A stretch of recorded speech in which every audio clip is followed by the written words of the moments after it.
When last we left our brave, intrepid adventurers, they were about to go to a trap in the form of some kind of rushlight thing. Now, I don't know what form this trap is going to take exactly, but it's a trap.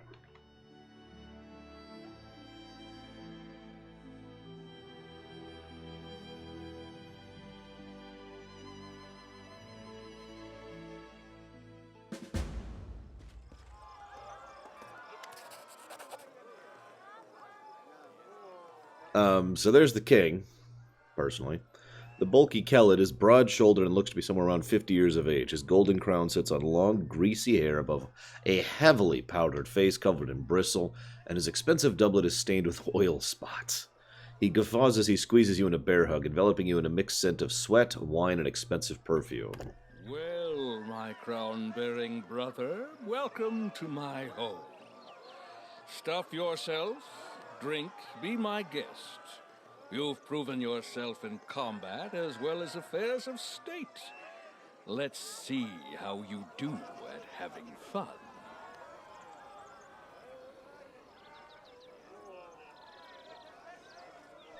I'm going to play nice. I'm going to pat him on the back. I'm happy to finally meet you. It's no good for kings and queens to stay in our palaces all the time. We need to meet, be friends with one another. It's all about keeping up neighborly relations, you know. So here's the plan. First, the Fishers' Triathlon. Then a boasting contest. And in the evening, the best part, a drunken melee. In the interim, there'll be a buffet, a fair, jugglers, acrobats, all the usual entertainment. And after the melee, I'll announce the winner. And then we'll have a festive banquet and a fireworks show. Then we just drink till morning or find a tent to crawl into. Your own or someone else's, depending on your luck. By the way, a knockout such as yourself will always be welcome in my tent. Just joking. Just a joke. Oh, and one more thing. I'll have to seal your sheath. This is a peaceful celebration, after all, and bullies will be kicked out immediately. It doesn't matter if it's a king who decided to kick up a row or just a shopkeeper. So behave yourself and don't start any fights while you're here. Although I wouldn't mind baring my sword for such a luxurious sheath.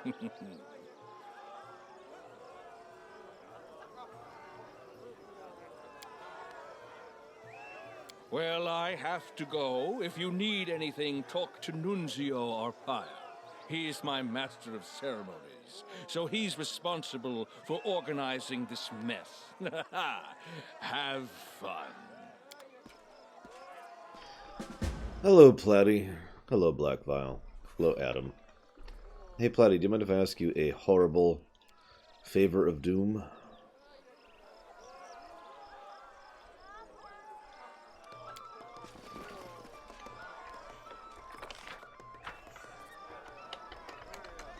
No, I haven't listened to your sample yet, by the way. I barely had time for breakfast this morning. I'm not even kidding. That's why I'm late, is because I was eating.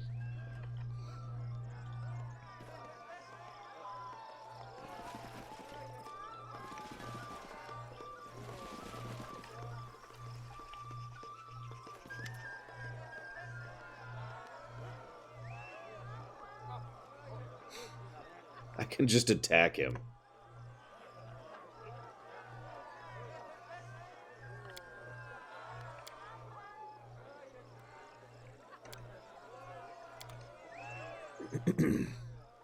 So, the Voyager space probe in real life, what I need to know is if we're still getting telemetry or information from it.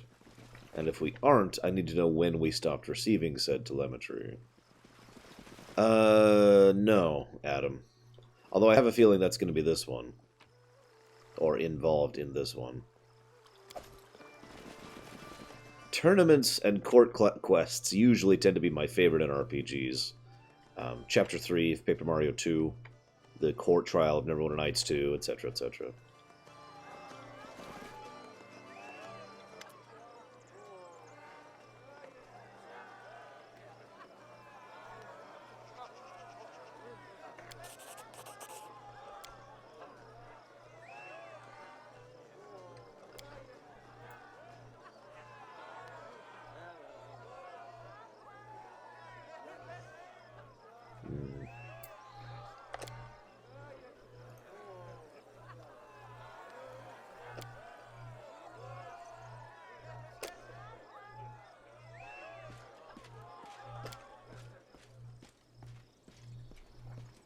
What the?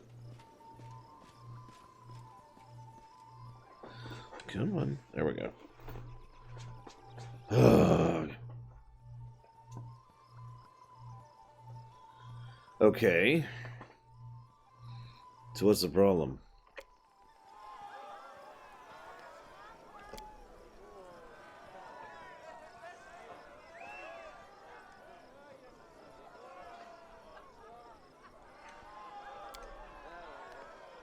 Now, when the king's soldiers cannot or will not vanquish villains, what happens in the stories? That's right, the heroes step in. Numerous victims have told me the attacks, and I've pieced together the approximate location of the pirate camp. If you ambush and defeat them, traffic will flow, and commerce will thrive, and you'll command the adoration of the boatmen, dock workers, artists, and more. And I'm prepared to write a play dramatizing your exploits. I mean...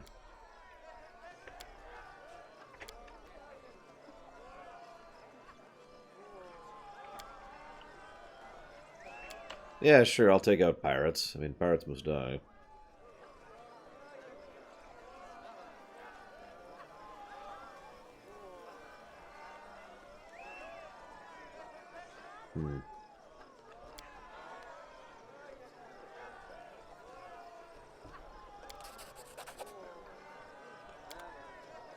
That's unfortunate, Platy. So I was designing... every time I sit down to actually write the first episode of the extant to be named later, I find myself running into a new physics problem that I need to solve.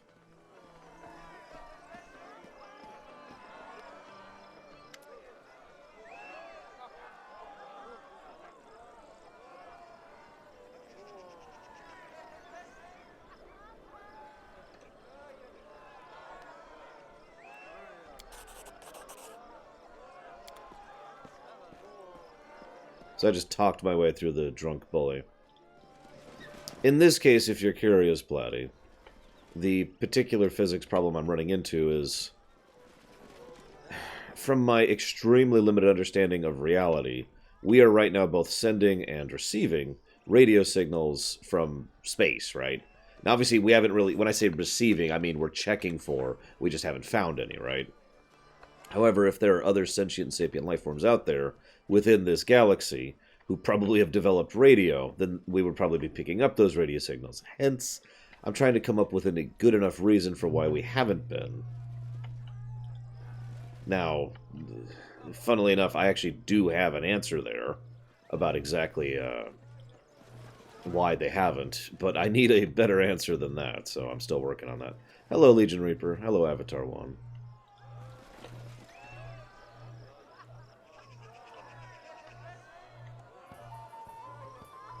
See, I was thinking about that, Leander, but I mean, there's a lot of species out there, right?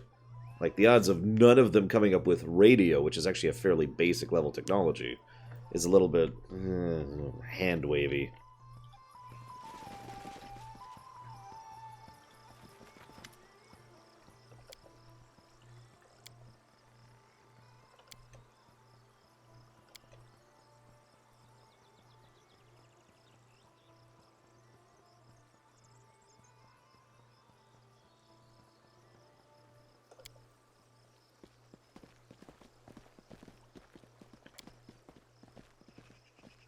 A magistrate.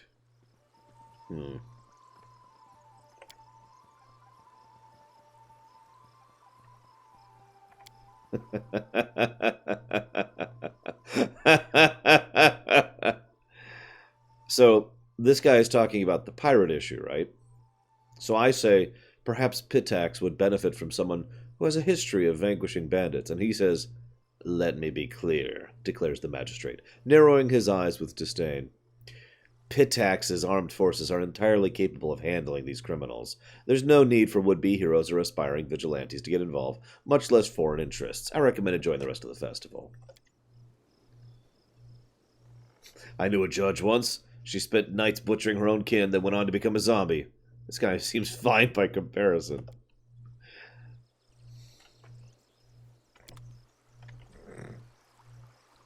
Tread lightly.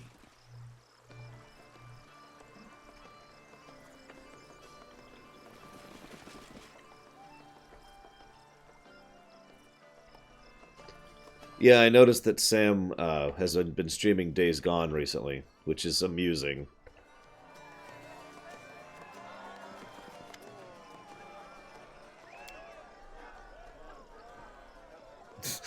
Chaotic Evil, attack! Why is that an option? He literally just says hi, and I'm like, die! Hi, more cowbell. Good morning.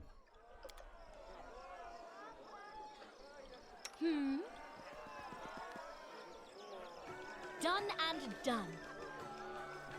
I did as you asked. I see something. I did as you asked. Done and done.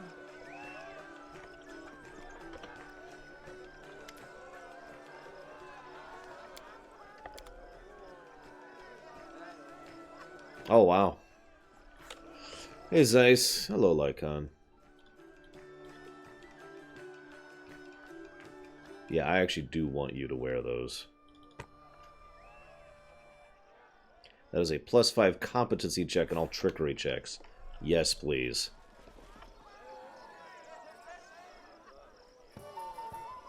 Yeah, I spent some time thinking and processing last night, and I also adjusted the document to kind of show the full thought train. And I finally just codified all the negatives and said screw it. If I'm being 100% honest, and I've actually already said this, I am being more fair on this game than I probably should be. So, yeah. From this point onward, any new additional aggravations are just going to be new additional negatives.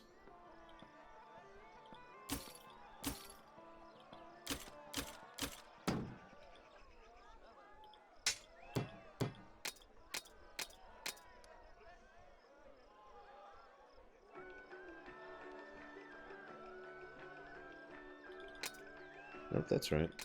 Sorry. Oh, speaking of which, so hang on. So we have the top hat, of course. That's not changing. But we have a couple other hats here.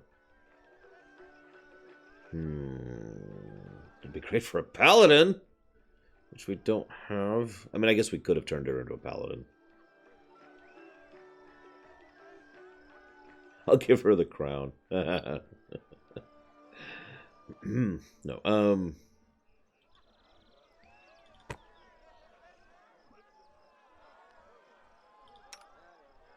yeah, she's got that on. All I want to know, Leander, is if I've sufficiently explained my issues with the comic, because I don't really feel like I have. Yeah, screw it. Because people keep bringing it up, and then keep saying, well, it's not that such and such, basically misunderstanding my point entirely. Or points, I should say. The path is clear.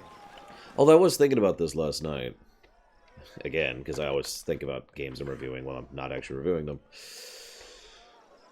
It occurred to me, I mentioned the idea of playing like just a couple of hours a night, you know, slogging through one particular chapter or whatever. And by chapter I mean dungeon, sorry, misspeaking. It occurred to me that this game almost feels like 8 games smashed together. Like, each chapter could functionally... I'm going to say there is an overall connective narrative. I'm not trying to say there isn't. What I mean by that is, from a purely gameplay perspective, it feels like if you put down the game after beating Chapter 2, and then came back to it a month later to go through the in-between and then into Chapter 3, you wouldn't really be missing anything, right? Like, there's definitive pause points in between each chapter that make them feel like separate games or separate modules or however you want to think of that. Which is, again, fine. It's just, that's the thing. Ah, see, I actually described factory problem in the document, so if you still don't understand, then I have failed at describing it.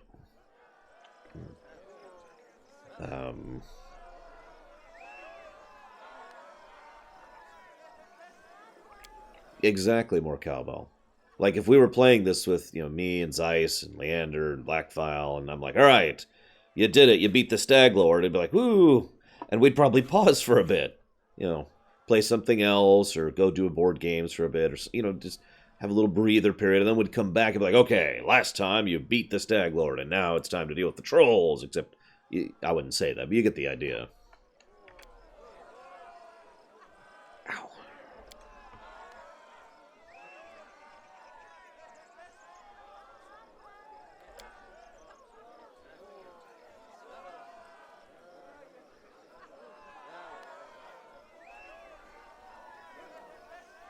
Probably, Leander.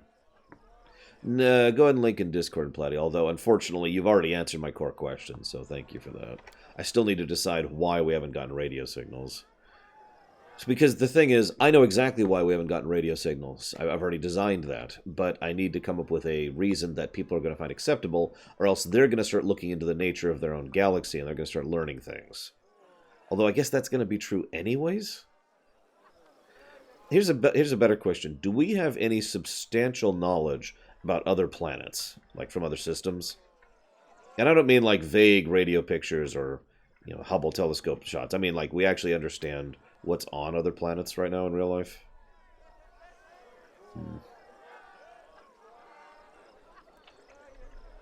I love how I can just kill this guy. I could kill everyone in this freaking area.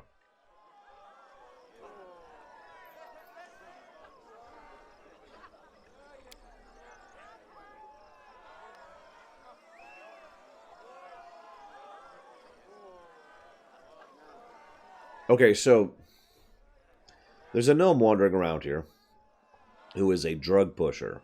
He sells blood brush extract. They say it enhances all senses extraordinary and evokes vivid visions, but also affects minds and could be toxic in repeat doses. I saw those who overdose it. They could not put 3 words together. Because of Viril, half the city's youth is on this trash. And Erovetti is pretty pleased as punch about this. The more time the citizens spend in altered states, the fewer questions they ask. We know the atmospheric composition of nearby planets? Interesting. That's...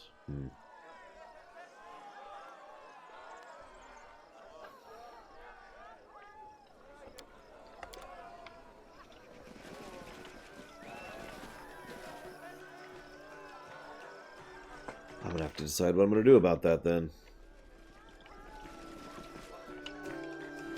I'll go ahead. There's a manticore over here. And Mysteriado.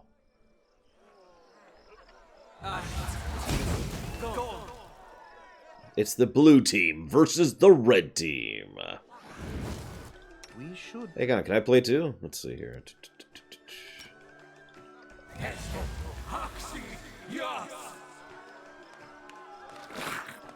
Extant mainliner. Alright, go! I'm kidding, of course.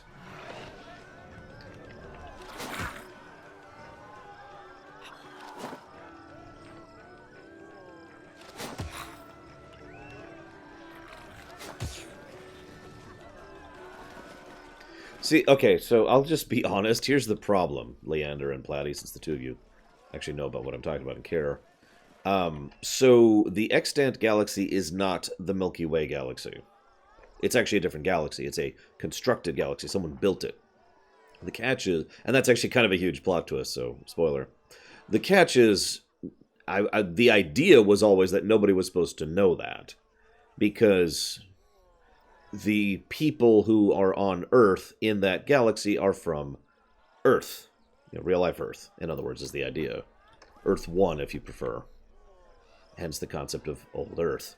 So, I've been racking my brain with ways to try and explain away, in a way that they don't catch on to, that the galaxy is completely different from what they expected it to be. But, the more I've been thinking about it, the more I keep running into the fact that at some point or another, people are probably going to start noticing the variances and differences between what they expected and knew from Earth and what they actually are running into, and then start questioning it to figure out that they are, in fact, not in the Milky Way. Which I guess that could be a story thread in its own right. I don't know. I'll have to decide.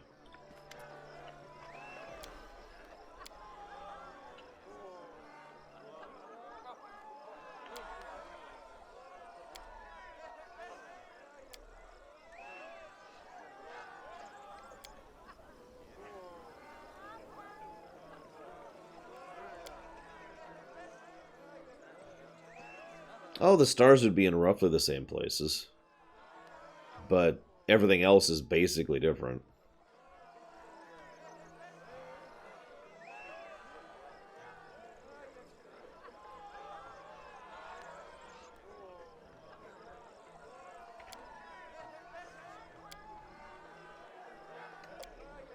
just say that?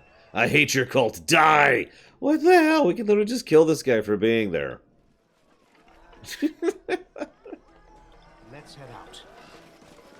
I could also just, again, accept that the constellations are different. I mean, that's not a hard thing to do. After all, one of the first things that happens in the entire setting, in the year 2017, actually. Or is it 2021? Anyways, fairly early on in the setting is magic suddenly starts existing. So, actually, that's a gross oversimplification. But the idea is, the rules change in a fundamental way. You know what I mean? I could readjust all of that "we're not in the Milky Way" stuff into the Dead Zone period before humanity even leaves Earth, because you'd think they'd notice, right? Like, there are a lot of people in real life whose job it is to watch the stars. They would probably notice if the stars moved, right?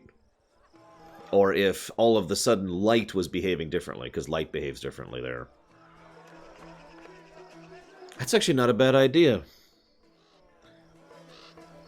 And I'm going to credit you guys for giving that idea, Leander, Zeiss, and Platty, because that's a good idea. I could basically bake all of that into the backstory that I never really cover on camera. And then everyone just kind of accepts that they're in a different galaxy and moves on, right?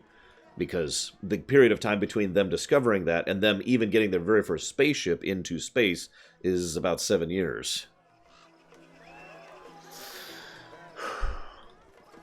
Oh no, it was definitely a kind of a situation, Leander.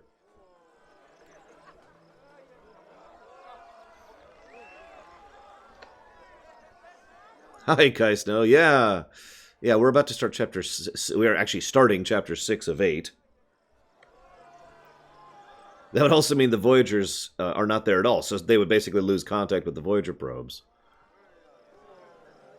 Okay, you know what? I need to make a note about that. Give me just 1 second, guys. I'm sorry. I actually have this document up because I was thinking about this morning.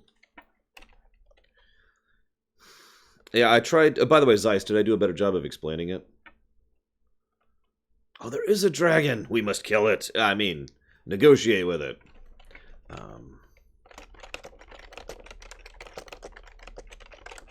There, just making a quick note. Okay.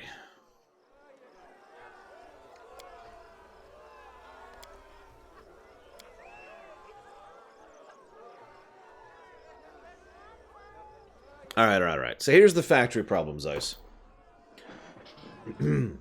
You have to do this every 3.3 seconds, precisely. Every time you don't do this, you lose a finger. If you slip up, or you make any kind of mistake, your timing's bad, or your presentation's bad, or you click in the wrong spot, the consequences are substantial. That's the factory problem in a nutshell. It is an idea to explain when you have to do something very... Yeah, I do, because it keeps coming up more, Calvel. It's when you have to do something really, really boring that requires no substantial thought or creativity or intellectual interaction. However, you also have to do it very, very well, because if you screw up at all, the consequences are severe. Hence, the factory problem. Because... I mean, you ever work in a factory? Because I have.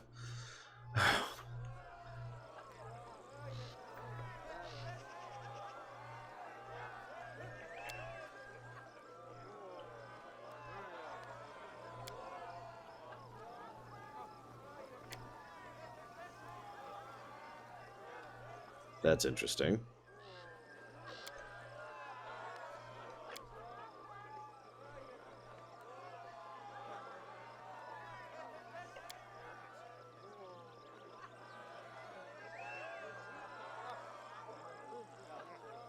Yeah, so you understand, Zeiss. That's the factory problem. The factory problem when it comes to a video game should then be obvious. You have to do a repetitive, boring task, but you have to do it very well, otherwise you're screwed, right? And you die, or you lose a character, or, you know, you have to burn health potions, which you only have 5 of, you know, that kind of a thing, right?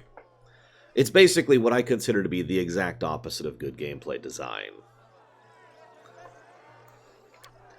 Most other reviewers would probably refer to that as a bad gameplay loop, although I try to avoid the term gameplay loop, but you get the concept.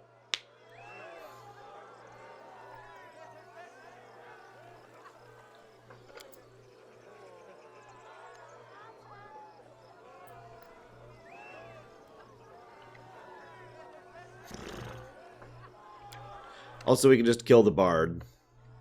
I'm just keeping track of all the people we can talk to here and just kill. Exactly, more cowboy. Every trash fight, if you're playing on normal, every trash fight you have to set up for, you have to know the potions or scrolls or class abilities, or you have the spells ready to go, or the buffs already set up.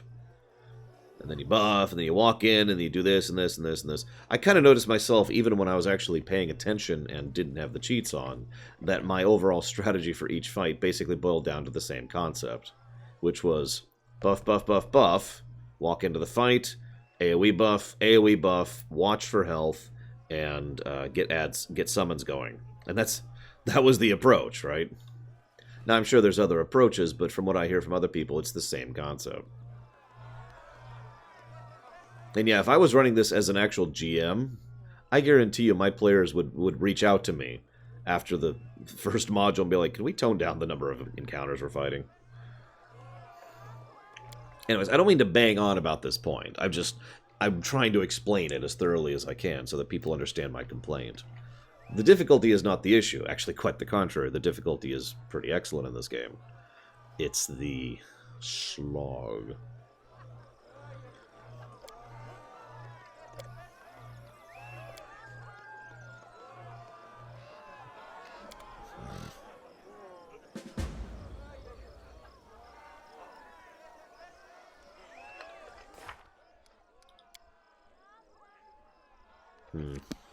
Didn't I already? I did.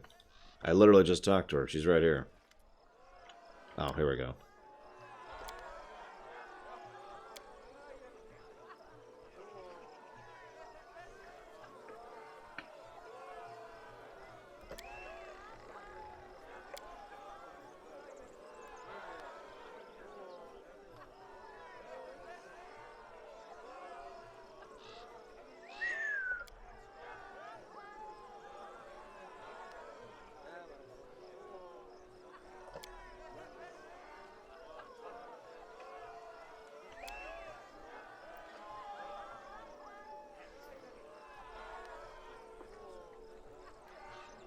Go for it, Bear Johnson.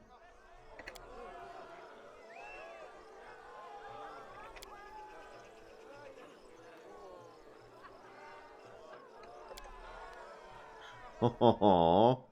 Poor Lindsay.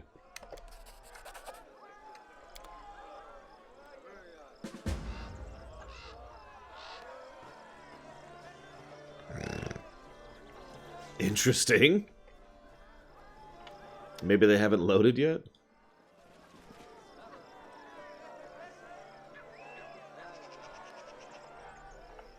The path is clear.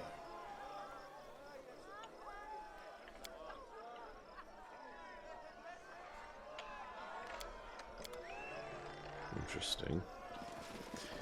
It's funny you say that, Zalok, since, historically speaking, a large number of companies have tried to make a hostile takeover of Nintendo, including as recently as about 5 or 6 years ago. Funnily enough, they have all failed.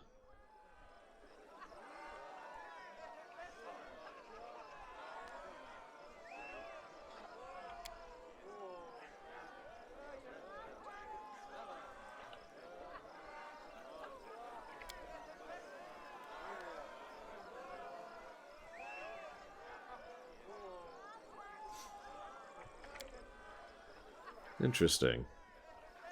I'm going to read this one out loud. The unfortunate reality is that your very existence, along with the strength your kingdom has acquired, is cause enough. What would happen if you were to join with Mivon against Pitax? Or maybe you might seek to extend your lands west and not stop at the border. What if merchants from Brevoy began traveling through your lands, bypassing Pitax entirely? And, of course, the most important question, do you sit securely on your throne, or does Pitax have a chance of expanding east? Yeah, our military is top-notch, and also I'll kill you in the face, so I wouldn't recommend trying it. Good morning, Baron. No, Disney's far more likely to buy another studio if they're going to move into video games. And if you're paying attention, and I don't blame you if you're not, if you look at all that Disney owns, the amount of video game departments or studios that they own is minuscule. They literally have more standard real estate than they do video game companies. And when I say standard real estate, I mean like they own hotels and real estate companies, holding companies that just own apartment complexes more than they own video game studios. Disney has almost been completely out of the video game industry for some reason. I have a theory as to why, but yeah.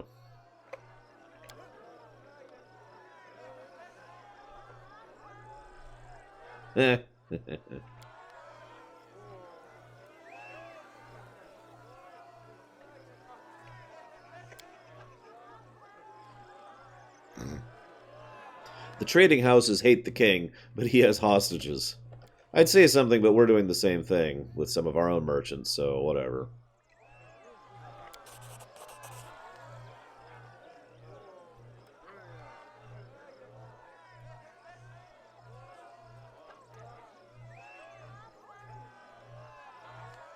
Interesting. So, the actual city guard are loyal to the city, not the trading houses, and not the king. When Iravetti took charge, he wanted to turn the city guard into his personal cutthroats. Now, he has a personal guard he has formed who are above the law and following the orders of a barbarian. And then there's the Thieves Guild, who use the drugs we already mentioned, in order to further influence. So he actually has his own separate SS crew.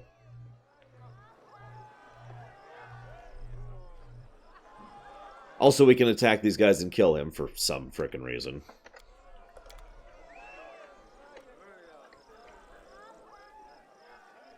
Tread lightly. I mean, there have been good Disney games, if that's what you're asking, Baron, but those are usually under other labels, like Capcom, for example.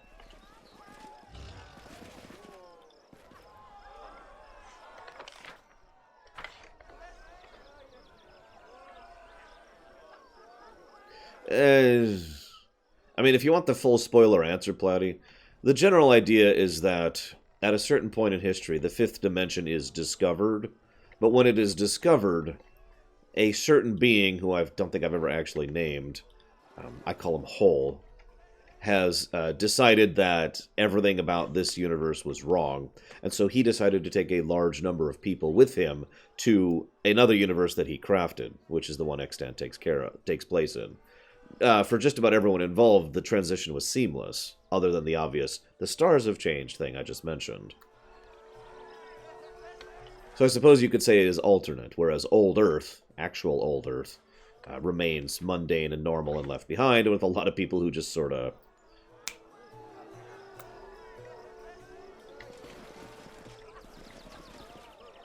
If you've ever heard me refer to the Nightmare War, that is related to that.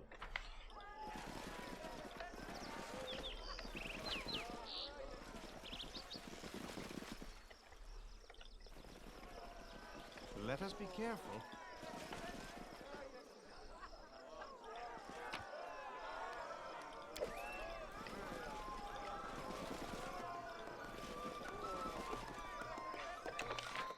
So it looks like that's all I can do until I expand north. And by expand, I mean explore. I'm not here to conquer.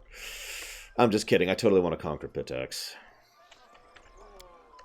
Okay, so I can't go north again. What do you want me to do, game?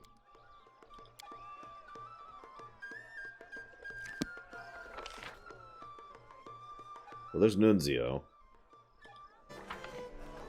Let's go see if we can deal with this pirate situation first, shall we?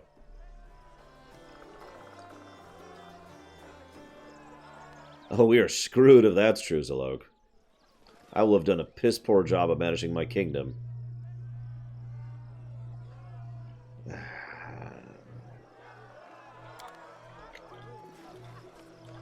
The Earth in Primes is definitely an alternate Earth, to be clear. It is a constructed planet that, honestly, I kind of have been slowly debating removing from Construct and just turning it into another planet to just remove the wonkiness of it being an alternate Earth. Because originally there was a whole story arc idea to explain the alternate Earths in Extant.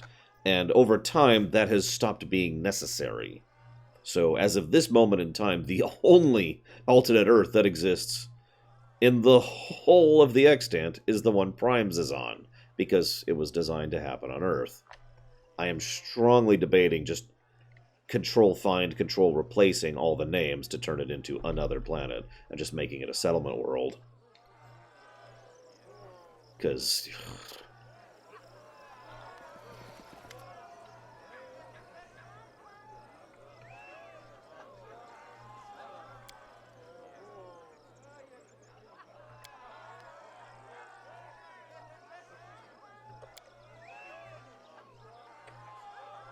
Alright, well...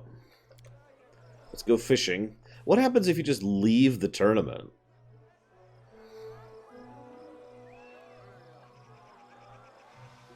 Copy replace, not copy paste, Zeiss. Slightly different. I suppose I'll read this out loud. Trumpets sound over the arena, announcing the commencement of the Fishers Triathlon. We were to distinguish ourselves in 3 sports, if you could call them such. You be the judge, dear reader. The first round was fish carrying, if you can believe it. They built narrow bridges over pits of mud and placed barrels on either end, one side filled with fish, the other side empty. The goal was to get all the fish from one side to the other barehanded without falling into the mud. I'm sure this is just what you imagined for a royal tournament. Throwing fish at your opponent was prohibited, but there is a one unofficial but well-understood rule in the tournament: don't get caught. So, we could compete honestly, which is a 42 DC. That's insane.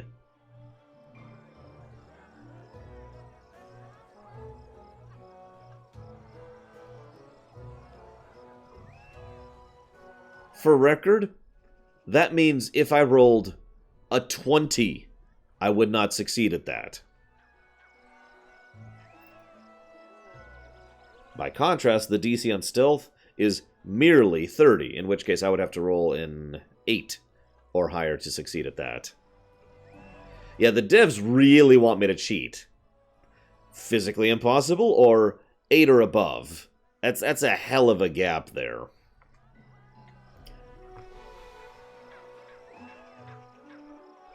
Yeah, I'm not going to cheat. Fail.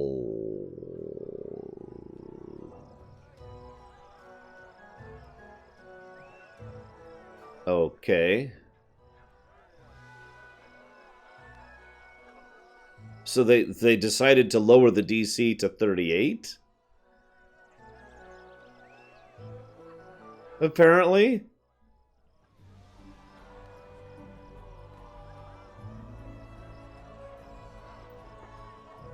Amiri quickly realized it would be hard to earn an honest win while everyone else is cheating. The other participants took advantage of the judges' careless attitudes by slyly throwing fish at each other, but their tricks were to no avail as they continued to force each other into mud. Amiri concentrated on the task at hand and swiftly carried all the fish from one barrel to the other. Victory was ours. The second round was untying knots. Competitors would be tied up on poles resembling ship masts, and they had to escape the ropes. We once again had a choice to make.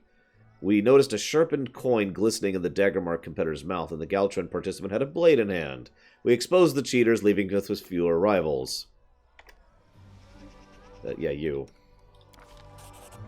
The judges escorted the cheaters out of the arena, the crowd laughing and whistling all the while. With a third of the competition gone, Octavia easily outpaced the others, untangling the ropes and making way to the judges, while the others still wriggling in their bonds like flies in a spiderweb. I like how we get 22 experience for that. Oh my god, Trickery 50? Hang on. So we'd run 2 out of the 3 rounds. We seemed to have our victory in the bag, but while the rivals were dealing there's no time to relax. The last round of the tournament was diving...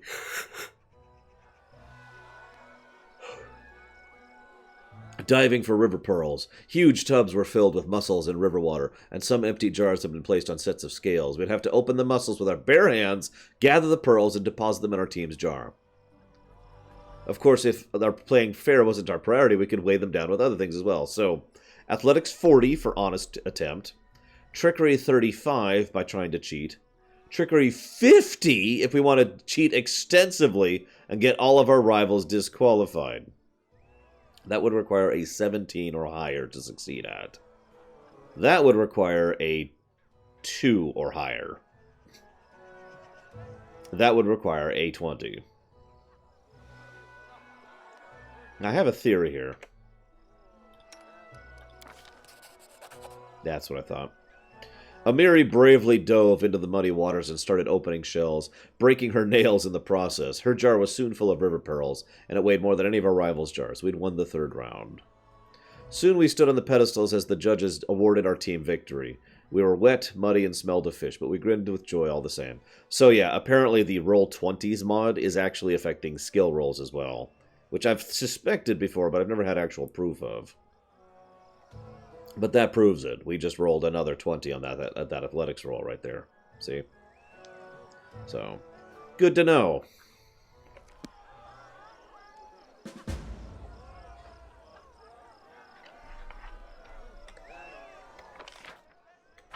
Yeah, wrong button.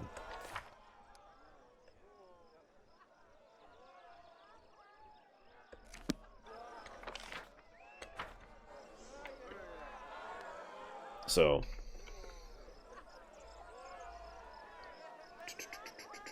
come on, game. Come on. There you go. Let's actually turn that off, because I didn't actually realize that fully. So we're going to turn that off. I thought that was combat only. Let's talk to the dude. I reserve the right to turn that back on if there's a role I really want to succeed at. Like, these DCs are nuts. Look at that! Anyways. The tournament continued with a boasting contest. The first participant, a man from Daggermark, stepped up to the podium and told a raunchy story about him sneaking to the Temple of Callistra and seducing all the priestesses, including the High Priestess, in a single night. The crowd was particularly amused by the suggestive glances he kept glancing towards one of the guests from Timon. She simply smiled mysteriously in response. It's you can just get it on Nexus, like any other mod, Vera Johnson. Although you need to get the Unity mod manager first, but that's super easy to set up. The second participant was a guest from Galtron, who told a completely implausible tale about his travels across other planes, where he battled undead hordes and defeated a blood-curdling monster. He was an average storyteller at best. Wait, what? He'd be lucky to get a C for that story at the Academy. But the listeners were inexplicably elated. Suspicious, we took a closer look at the crowd, and, of course, we spotted a bard using some tricks of the trade to aid the man's performance. We snuck up on the bard, stabbed him in the back, and then disappeared. So let's try the Diplomacy DC. For real. Let's make sure. Yep, there we go. We rolled an 11. The judges were reluctant to believe us, but cheating was easy to spot once you knew to look for it. Once they concluded we were right, the guest from Graltron was disqualified and forced to leave the podium in disgrace. 23,000 experience. It was then Pitax's turn. The kingdom's honor was represented by Anamide Bellavara, a sweet-voiced singer whose smile can win over the most withered of hearts. Oh, Anamide. But while her voice was smoother than silk, her words stung like arrows. With a soft smile, she told everyone how she'd spent months in our kingdom learning our secrets and instigating a riot. Of course, the honest trade of a bard and the shady dealings of a spy go hand in hand, but who would have expected such an ugly bow from such a lovely lady? She described in surprising and exceptionally critical detail how much the citizens of our young state suffered under the atrocities of the troll assaults and the magic blade. She never stooped to outright lies, but she made it sound as though our king, Baron at the time, was simply drinking and debauching while his subjects struggled. She made our crusade against Vorticai look like a cunning conquest of Varnhold, and the war with the Tiger Lords was characterized as an irresponsible venture. When she left the stage, we stabbed her. Yeah, I mean...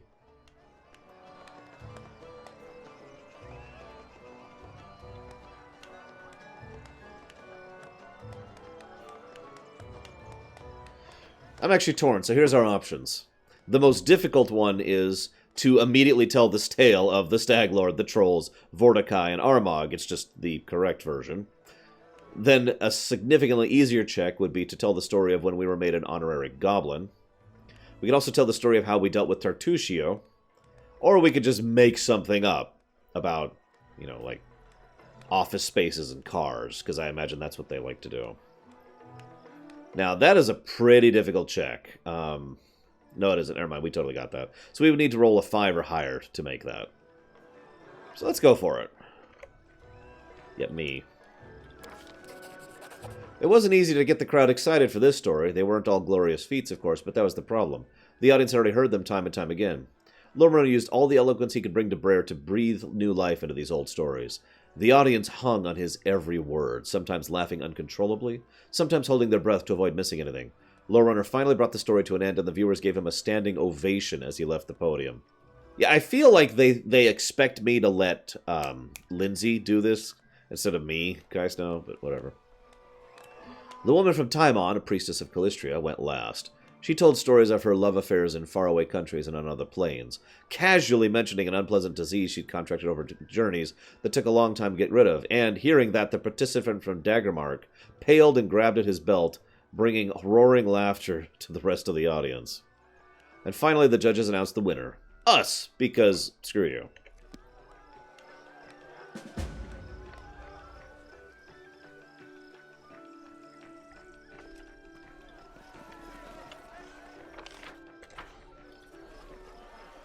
Of course you can make a gnome. I'm not going to, but you could make a gnome when you start. Yeah, let's go have a chat with her.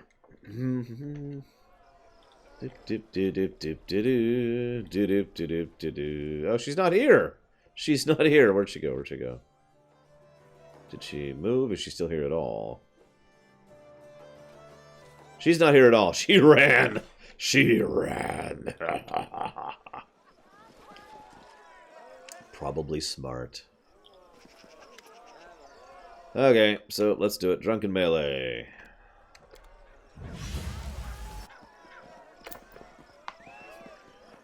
Oh, does it have to be me? Hang on, let's turn our cheats right back on. I'm a sorcerer. I mean, what do you want from me here? Can I not cast? I can't cast, can I? Alright, whatever. It looks like I can't wield a weapon either. Yeah, we're definitely cheating for this. We're critting for 3, guys. And we're a sorcerer. Drunkenly casts Fireball. Vontano, you dignimon! Just tosses it on his face. Whoops, sorry. Nice, fine. He's just sleeping. Look, see? Just look at all that blood coming out there. He's super asleep.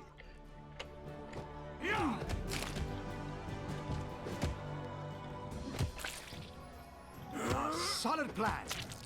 Forwards! We knocked the kittens out of him. That would be terrifying, Baron. Alright, learn the results of the tournament. We lost because it's rigged, and then we kill him. Honestly, I'm just fine with wiping this country off the face of the map. Anyone else just getting that vibe? Just stamping it over, building something new in its place? Anyone else?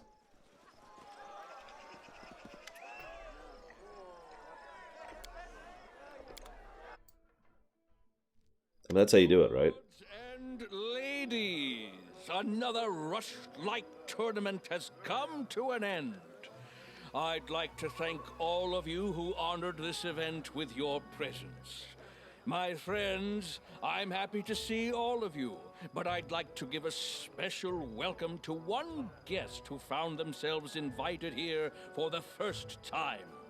Today, we had the Baron, no, excuse me, it's King now, isn't it? Of a majority of what was once the Stolen Lands. Thank you for coming, my darling. I can call you that, right? I thank you with all my heart. I first learned of him from my friend Stefano Mosconi. To be honest, his report was less than flattering. Impassable swamps, monsters galloping about, and a complete absence of any valuable resources. Nothing more than a dirty hole ruled by another bandit lord, hardly worthy of your attention. That's what he wrote back then. I'm so happy he was wrong. Truth be told, even now traveling that domain is a less than pleasurable experience. Some roads have appeared, but their safety leaves much to be desired. Take the sad story of the poor Toman Henvaki from Gralton. He set off to those lands and hasn't been seen since. His brother Edrist went to find the poor fellow, and what happened? The Baron found the body in the blink of an eye, almost as though it was stored in his cellar.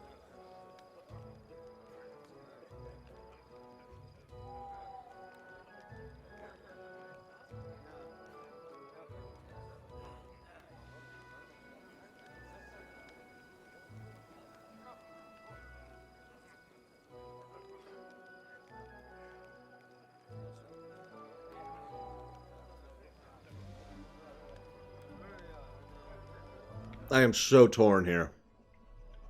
Because I don't want to do the bluff. I don't want to lie. The intimidate is to point out how much he's screwing up. The diplomacy is to be nice, which I actually don't want to be nice to this guy. But the first option, which is no skill check at all, I too have a most amusing story for you. This ring was given to me by a gnome named Tartusio. By the way, if you've been remembering, I have held on to this ring this entire game. It's not the only item I've held on to for that kind of a reason. This ring was given to me by a gnome named Tartusio on the bloody night when the Sword Lord Jamandi Aldori's mansion was attacked. Iravetti tries to interrupt, but everyone's attention is directed at you. A most amusing story indeed. Unfortunately, it has little to do with me. True, that rascal Tartuccio was spending my money, but he was acting entirely of his own volition. The guests begin whispering to each other, obviously dissatisfied with Iravetti's excuses. All I really wanted to get at was that His Highness is a personage truly as extraordinary as his lands, and I'm happy to see him at this celebration. And now it's time to announce the winner of the tournament. This year, all 3 contests were won by guests from one kingdom. I'm not sure what charms, tricks, or divine intervention helped him, but let's hear it for the winner! Your Highness, if you please. I know you're not exactly a master of ceremonies, but please try to say something articulate to my guests.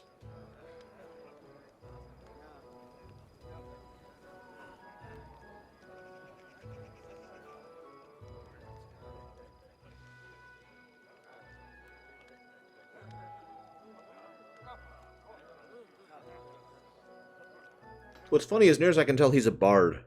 Like, by class, you know?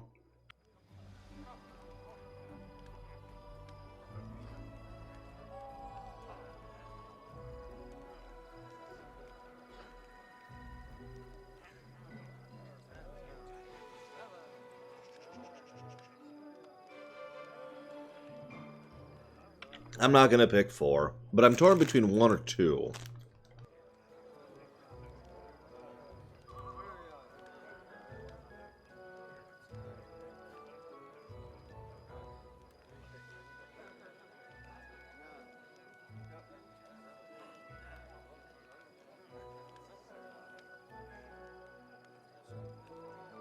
I think I will. I don't really need to stoop to his level, so... Your Highness, dear guests, attending this tournament was blah blah blah blah blah. Despite Iravetti's efforts to smear you in the eyes of the guests, the audience is elated, and your speech garners a hearty round of applause. And now, with the competition over and the prize awarded, let's get on with the main part of the celebration. The banquet! I can hear your stomachs growling from here. Let's get to the table, and later we'll see an unforgettable fireworks show.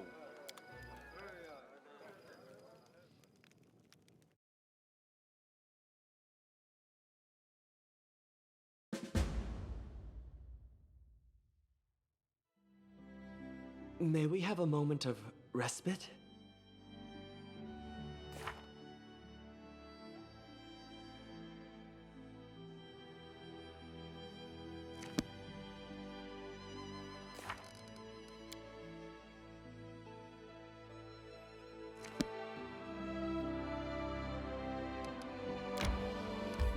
Hello, Aleph. Yes, you did. Don't you think? You missed everything. Ah, ah, ah, ah, ah.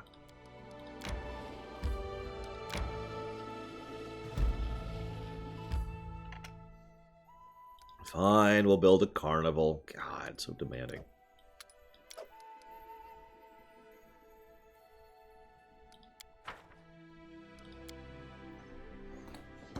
Yeah, that was weirdly abrupt.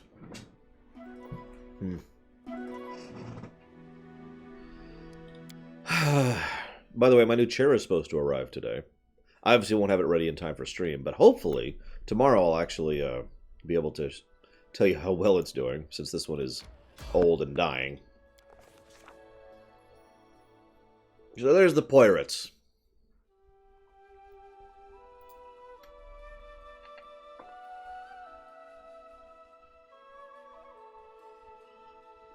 It was probably during the Neverwinter Nights lore run, Kai Snow.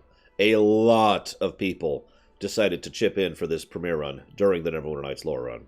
Like, this was one of our least requested games until that run. And people are like, oh man, Pathfinder does this so much better, and Pathfinder does that so much better. I can't wait for you to play Pathfinder. Put it towards Pathfinder, put it towards Pathfinder.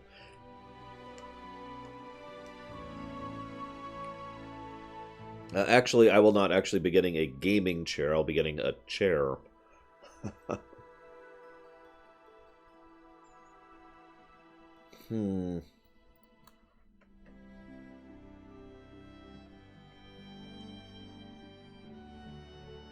Yeah, let's go and do that.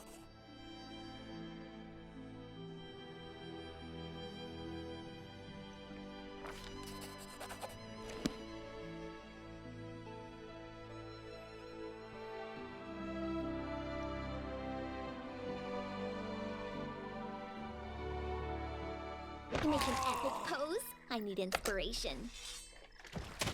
I'm writing you out. It's an interesting selection of people. Worth a legend. How'd you screw up, Vera Johnson, if you don't mind my asking?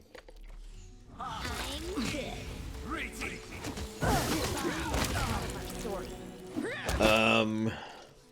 Not really, Mike Kuraito. It depends on what you want or need out of a chair. See, for me, I need high back chairs, otherwise I can't get comfortable on them. I also need chairs with armrests. That's pretty important to me. So I need armrests, I need high backing chair, I need something that doesn't really lean back. Like, this thing doesn't lean back at all, that's the whole point. Anything else is just kind of bonus points. Oh, I need something that doesn't shed, which fake leather will do. So don't get something fake leather unless you want to replace it in 2 years.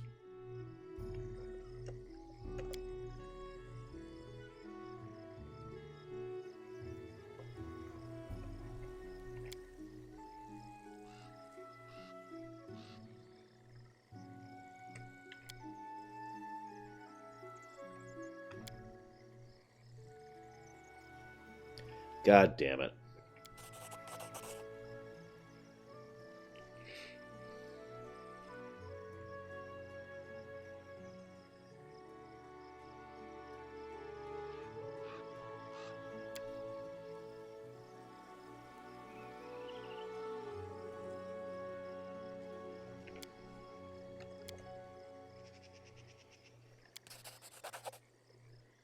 So yeah, these weren't pirates, if you missed all that. This is just a trade group for under one of the trade lords.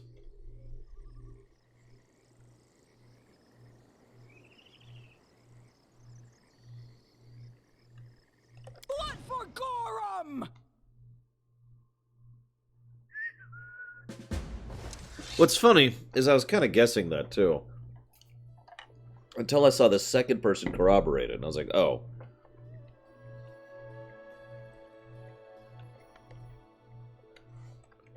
I guess it's legit then.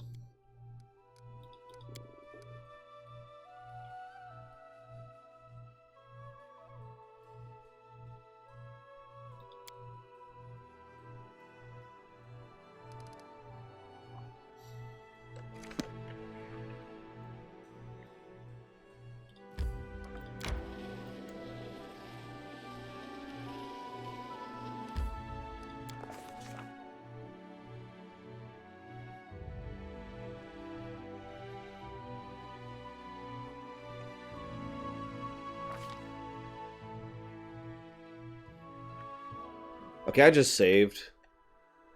So I'm...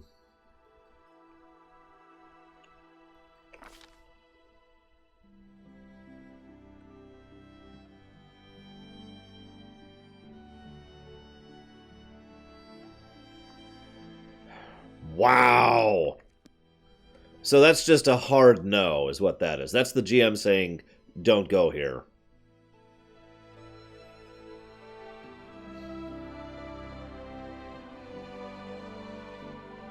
That's literally just the GM being like, no. No, you can't go in there. No, you can't go in there. No, you can't stop trying to go into the town! God, Lore! And I'm like, but... No! Okay, fine, whatever. I haven't even finished drawing the map yet. Okay, okay. I need to get angry, jeesh.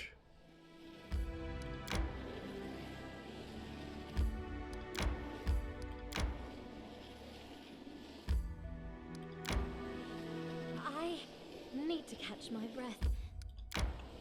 There's a connecting point.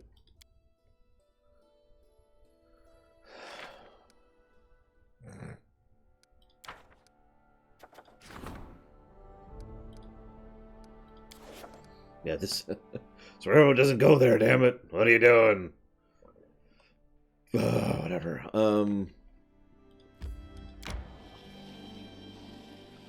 Resting would be nice, don't you think?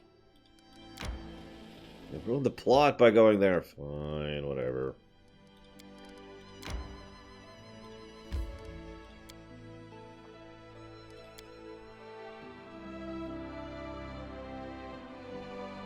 Yeah, I've noticed the game kind of has those kind of you're not supposed to go here's for each chapter. Like, the borders keep getting pushed back, but the borders are still there.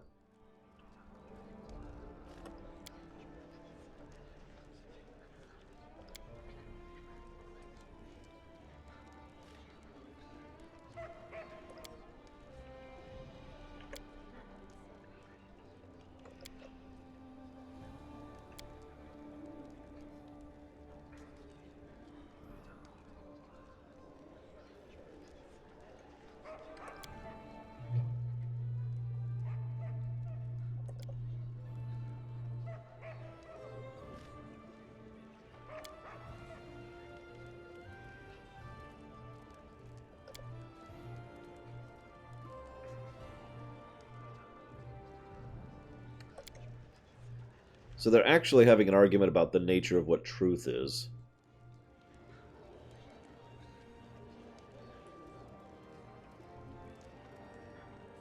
That's a lot of options. Lawful evil! Eobalt's right, the Academy is too valuable an asset to just throw away. And once we deal with Iravetti, it will be ours to run as we see fit.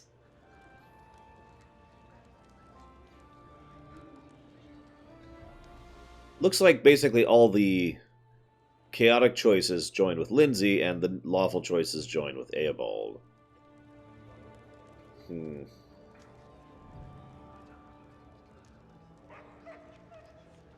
I should clarify. So,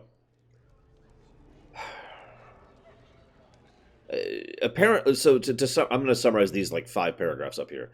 Eobald insists that the only good thing to come out of Iravetti's reign is the Academy, and that there are legitimately talented young people there who actually can add something to the creative, cultural aspect of the world.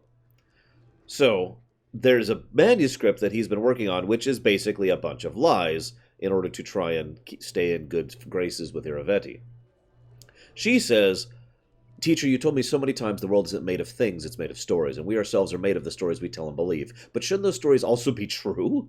You said that people are essentially animals who love stories. Did you really mean that people are just lying beasts?" To which he says, "Well, what is the truth, then? A precise statement of past events? We're not news shanks or historians, bound to precision for the sake of precision. A bard must take into consideration how their story will affect their audience. Truth and fiction are also our materials. They are as valuable to us as rough marble to a sculptor. The same story used to provoke anger, fear, or envy can be used to inspire bravery, love, and hope. Both versions told in full truth. The events at the base of the story aren't what important. What's important is the lesson your viewers take from it." To which she says, I don't know what to do. I want to burn the manuscript and start over and write the whole dirty truth about the Academy. But maybe the teacher is right, and that would be a horrible mistake. Maybe saving the good the Academy brings is more important than punishing those who are guilty. This leads us to our choice.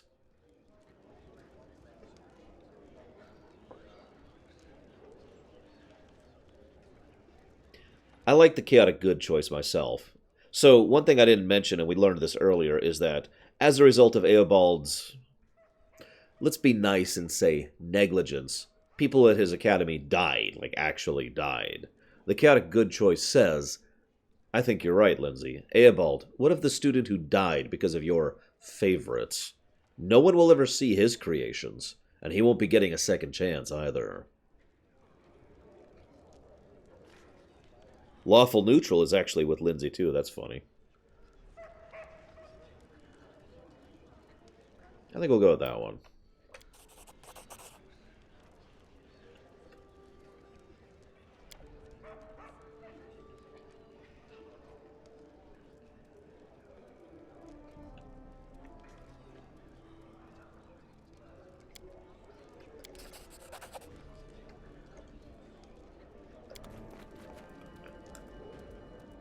I like that, though. There's a legitimate argument there for both sides. What's up, Tristrian?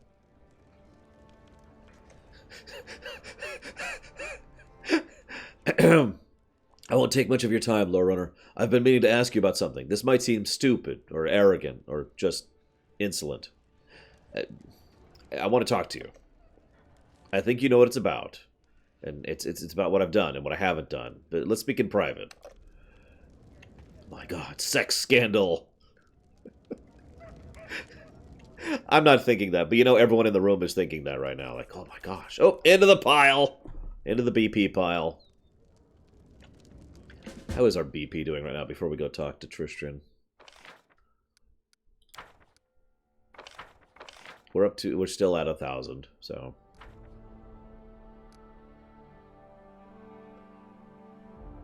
Don't want any of those. Done with those. We're doing the last of the curses, finally. And by the last, I mean the last that we have right now. Let's go. She's on a curse duty.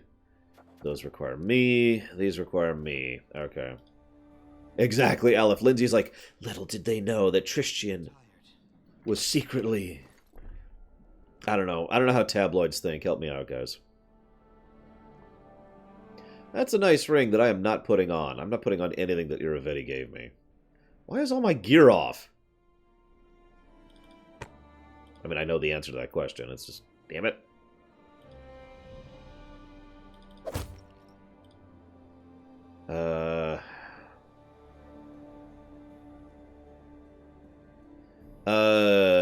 No, they have not, Black Vial.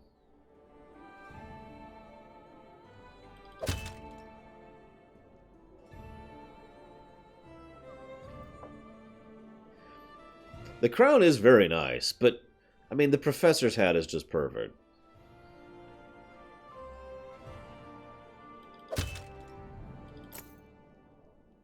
I mean, how could I say no to the professor's hat?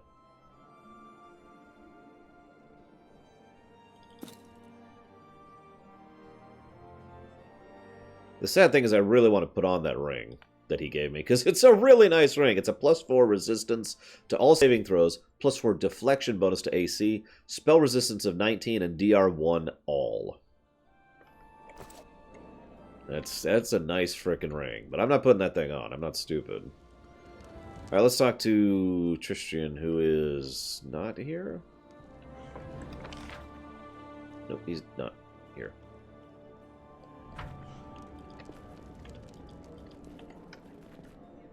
Yeah, no, Vera Johnson.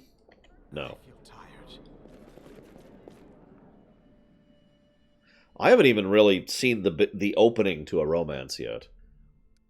Which, I mean, suits me just fine, but I haven't even had the option to decide to romance someone. Like, the only person who has even tried to flirt with me was Octavia when I first met her. And after that, nothing.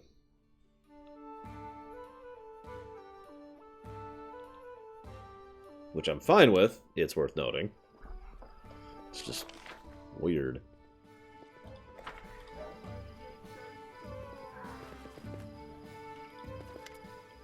Alright, what's up, Tristrian? Alright, here, let's read this. You've come. Ooh, unique song.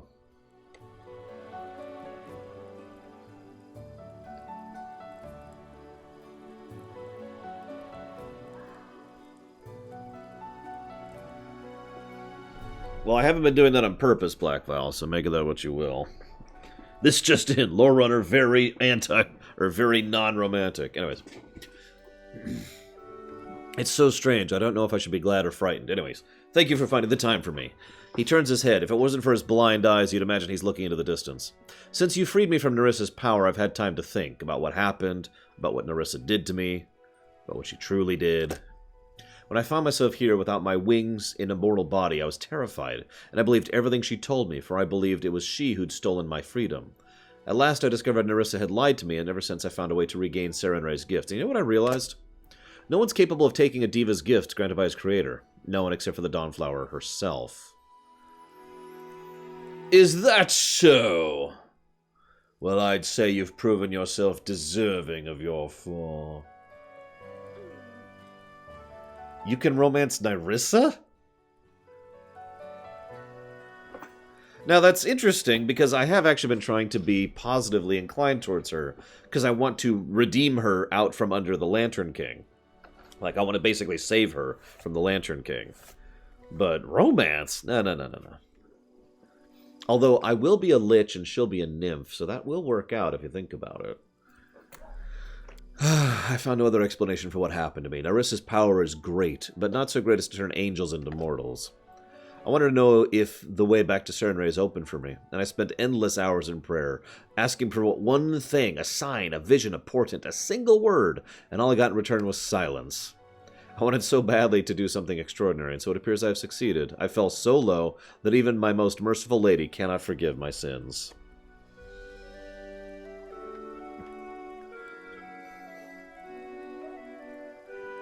Poor guy.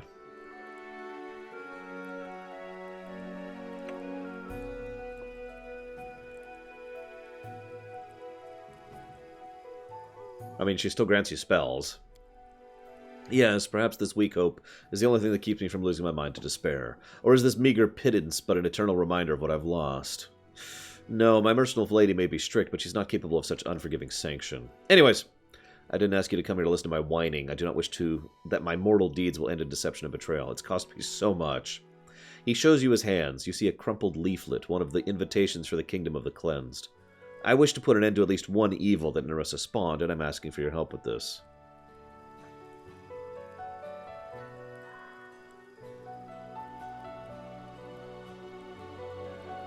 So, what are you going to do when you find the kingdom of the First Faithful? Consider me naive, but I still believe even the blackest souls can find repentance.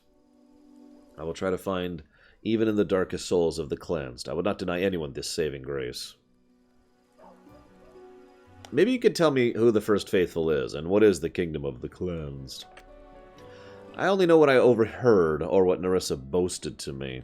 The one called the First Faithful is a former priest of Aristol named Ruthgert.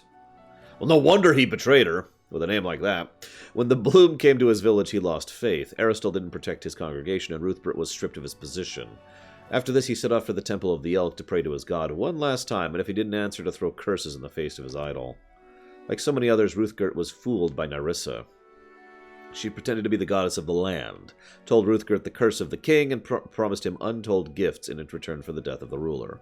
It was she who invented the name of this new cult, devoted to herself, and made Ruthgert its high priest. She knew just how to flatter him in his moment of weakness and despair, and he, in turn, did everything he could to draw his former congregation into this vile cult. You know, I'm noticing a trend here, if I could say this.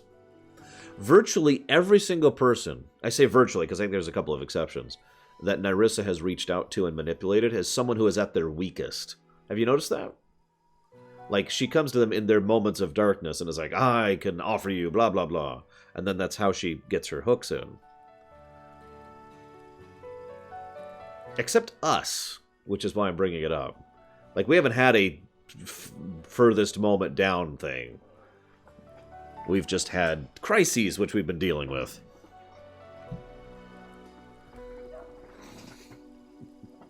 Interesting.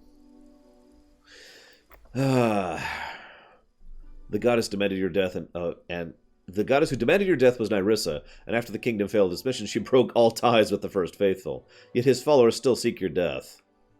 Alright, where do we start? I've heard they have been sighted once again, but now they no longer shout their slogans in broad daylight. They crawl from their lairs in the cover of darkness to abduct people for sacrifice. We should return to their temple without walls. Of course, the First Faithful... Well, we have a side quest.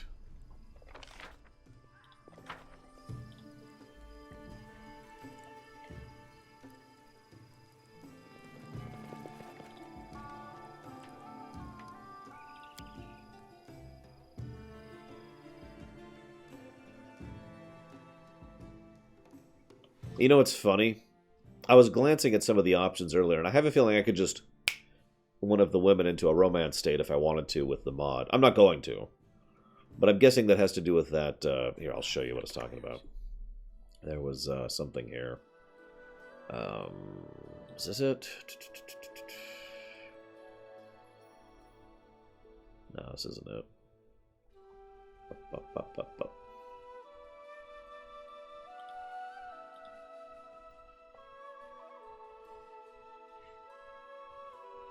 I swear I saw this somewhere.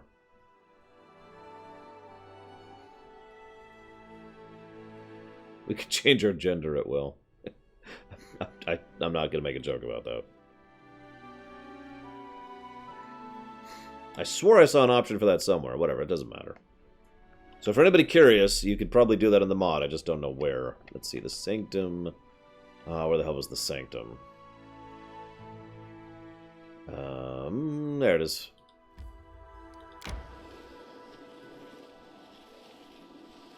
You know what? Now I'm actually curious. Nah. Hang on. Is it here? Nope. You can just set encumbrance to something. Maybe it's done out of this. Maybe it's in the other one.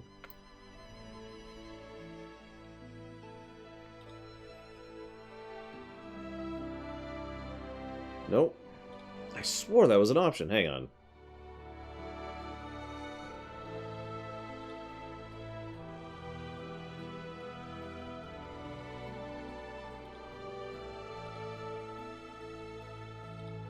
It's got to be here. I'm just missing it.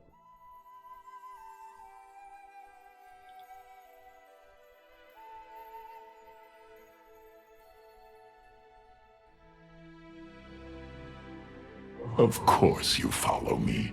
They all do.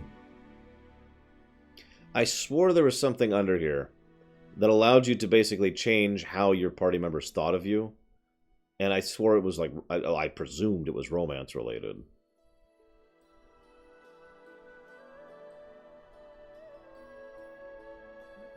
I don't know.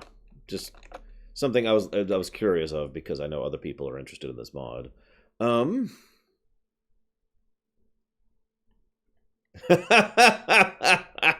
Well, I now know that if you ever betray me, Vigilant, it'll be for a good cause. God.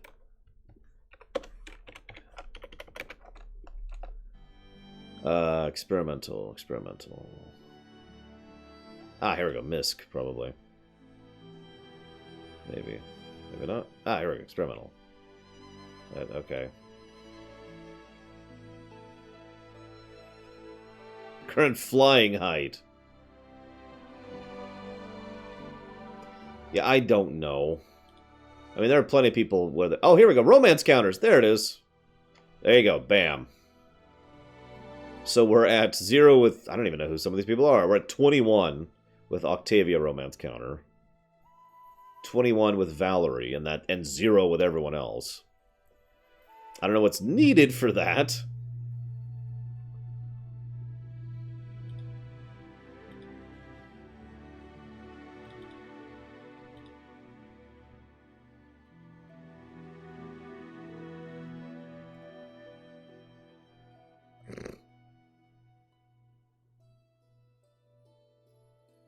What is snake mode?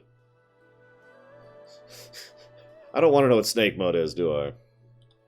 Anyways, whatever. Options are good. Yes, I wish to enter. And romance Rogengar. Oh, I love you, Reging. I can't even remember your name, and I barely use you in my party because I don't like you. But we're totally romantical. I feel tired. Shut up. It's romance time with Regingagoo. Great goddess, receive your servant. He may not have been cleansed in life, but he served you loyally and faithfully unto his dying breath. Hi, Salty Pandabear. This is folly. The goddess has abandoned us. We're just wasting our time. I mean, she literally has. Haven't you read the letter? The faithful writes that the kingdom still lives. He will rekindle the grace of the goddess and save us.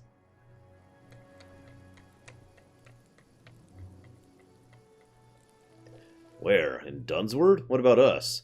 What about these troubled lands?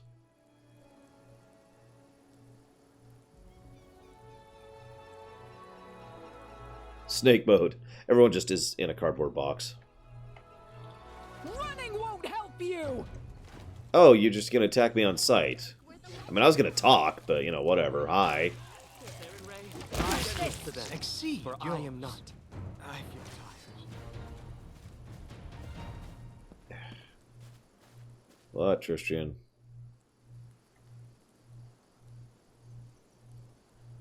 He's gathering his new followers at a new location. Where was it? Oh, they do actually. There it is. I was gonna say, I saw some dialogue there. It's the king! Attack him! It's all because of you! Die! Die! Die! Is what they said in the middle of that combat. The path is clear.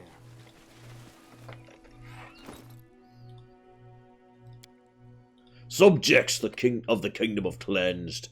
The great legacy of our land lady still lives. Oh my god. The great legacy of our lady yet lives, so long as the king draws breath. A curse hangs over us all. Leave your poisoned lands. Abandon your cold houses. Go east. There in the lands of the ancient giants, a spark of the kingdom still lingers. I will fan it into a great flame which will burn the impure and cleanse the world of filth. The goddess demands sacrifices and prayers in the city of the hollow eyes. Keep your mouth closed and believe no one. Except me, because I'm totally telling the truth.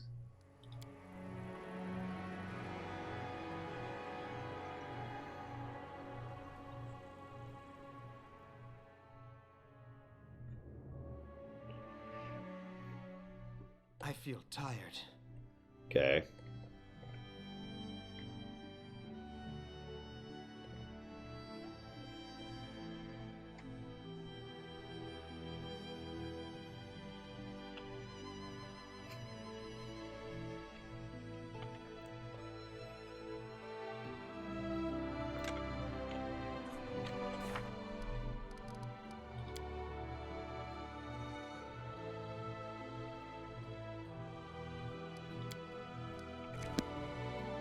I hope you enjoyed the lunch, whatever it is.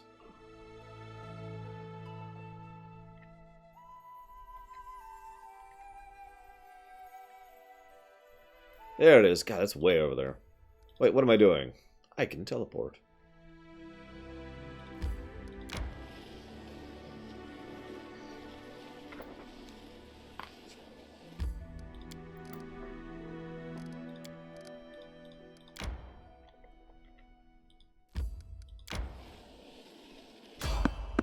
What? Go away.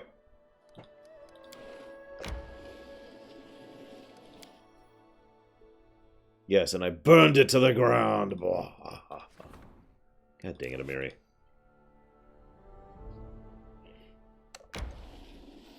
It makes your party crawl? Need to catch my breath. Alright, so here's a question, guys. We're about to go attack some evil, crazed cultists, who are both evil and crazy. Do we spare their miserable lives or not?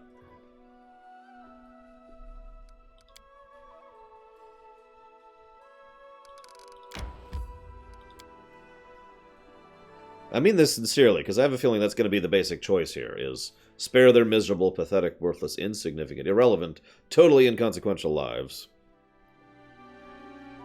Or, you know, we pretend that they are a couple of snails who accidentally got in front of the steamroller.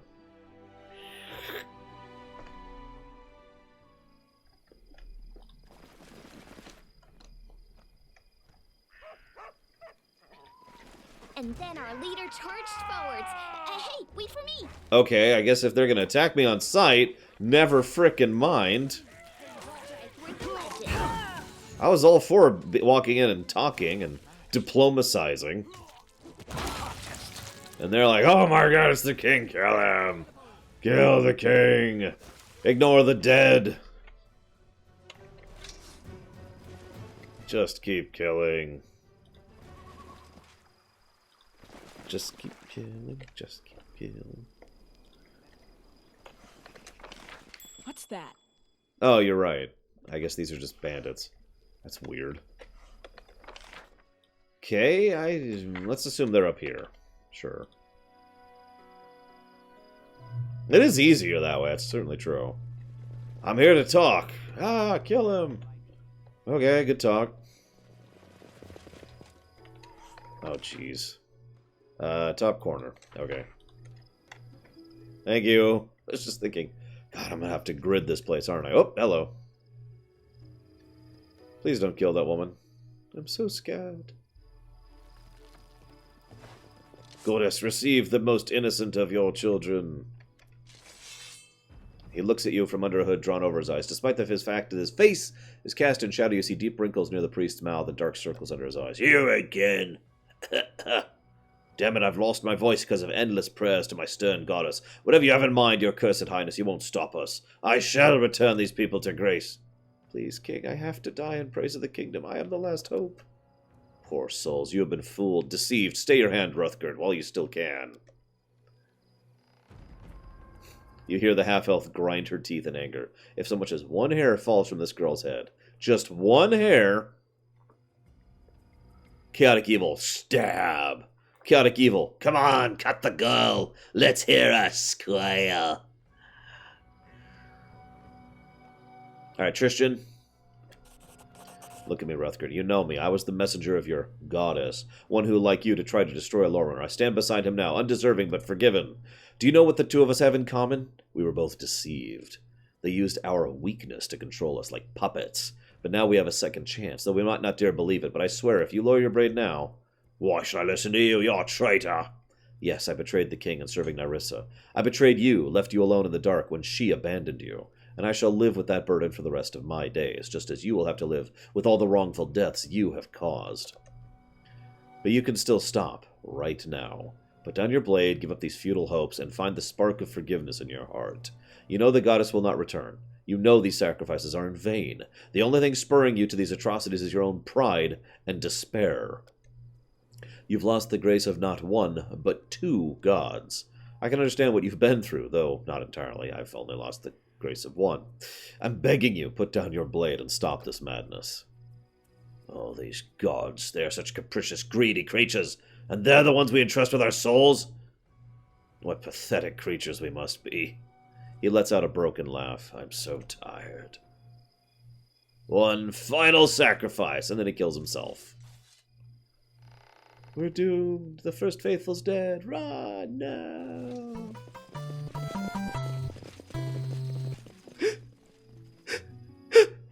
Your timing! This is not how I'd hoped to finish the story of the kingdom, but it's the will of the gods and one of those who worship them.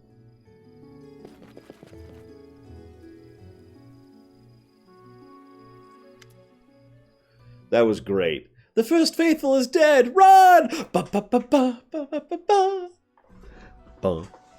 Ah, thank you very, very much, Sour Cookie. As ever and as always, much appreciate those subs, that support, and that awesome. If you'll give me a moment, I'll put that towards Fire Emblem, which we're inching closer towards.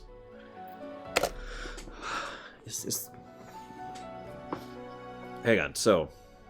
Tristan's face seems to emit a soft radiance, then his entire figure is enveloped in a vibrant golden haze. He moves his lips as if speaking with someone. Lindsay opens her mouth in astonishment. She fumbles in her bag for a loyal journal, but can't take her eyes off the priest shimmering with light. Is this what I think it is? Oh, where's my notebook? Are you talking to Sarenrae? He opens his eyes wide, and molten gold is under his eyelids, emitting a warm light. His voice roars as if with a host of divine creatures speaking through him. Lore Runner, I am here, and with me is the light of my goddess. The most merciful believes I have drained the cup of retribution to the dregs. In turning away from her will, I sent into motion events that hurt the lives of many mortals. In her wrath, she took away what she had once granted, until I cleansed myself of pride and cowardice. She decided to return me to her. She's agreed to spare me my mortal chains, that I might spread my wings once more. And I can't put enough joy into my voice here to express how happy he is sounding here. But, O Lady of mine, my healing light, never again shall I stumble and leave you.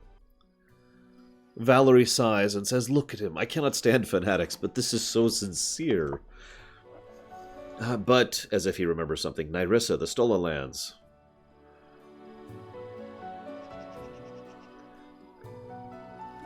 Why, Blackfile? That's so horrible! So the first thing you need, Vera Johnson, is to look for, the goddess is another castle. Just look for, the Unity mod manager. Just search through Google. Put in Nexus, and then Unity mod manager, and that should get you to it. And then just look for mods elsewise. As I've mentioned before, the mods I'm using, which you can also find through Google, are Bag of Tricks, Increased Movement Speed, and Kingdom Resolution are the big ones. Alright, I'm going to have to ask how, Blackfile. I cannot possibly envision how it isn't horrible. I really can't. That's straight out of Buffy, which I'm not going to spoil, but it's straight out of Buffy the Vampire Slayer. That's messed up. Ugh.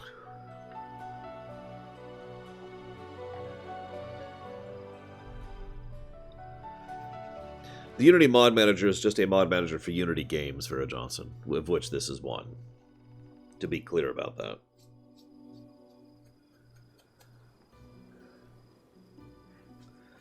Yeah, I'm not, like I said, I'm not going to spoil.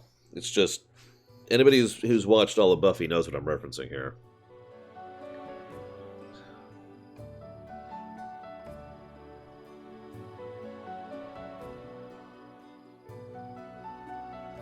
I like this song, though. It's probably the first song I've actually liked in this whole game. You know what I mean.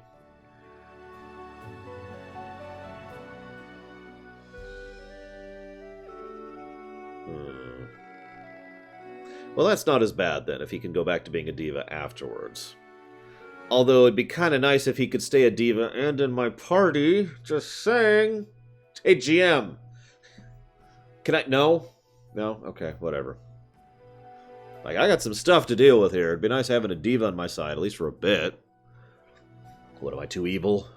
Am I too neutral good? It's because I keep spitting on the gods, isn't it? That's what it is. I'm going to make him decide, though. My goddess sees a darkness upon the stolen land. Such evil must not cast its light on the shadow of Galarian. It must be turned to nothingness or by mercy or deliverance. I am Seren Ray's warrior and will do my duty, and then I will be returned to her light. He slumps to the ground and opens his blind eyes. She's gone. He lowers his head and suddenly shivers as if chilled. It's so cold without her glow. But her light is with me again, here. He touches his chest and smiles, not at you, but at that which only his blind eyes can see. Neutral evil. Finally, this stupid nonsense is finished. Let's go. I have more pressing business elsewhere.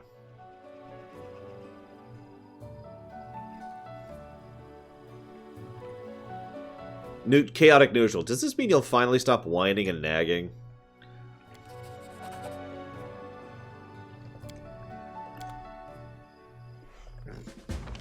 His CR would be too high. So? Have you seen the stuff we're fighting?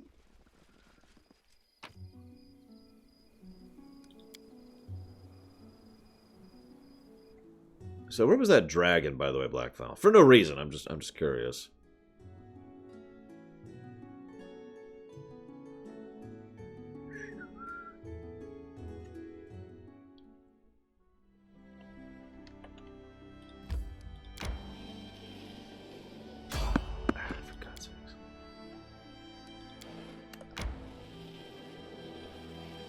Nobody needs the First Faithful's loot.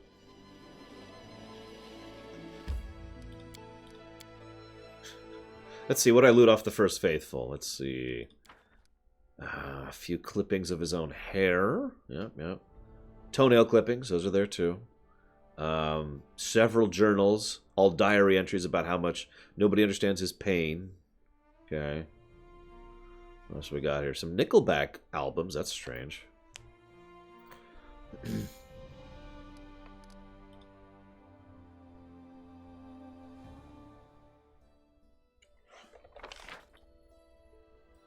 That's over here. So... You know what I like most about having teleportals? Boop!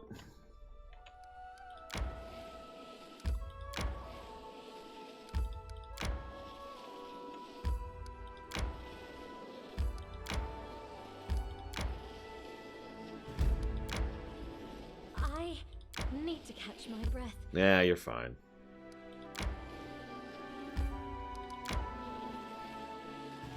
May we have a moment of respite?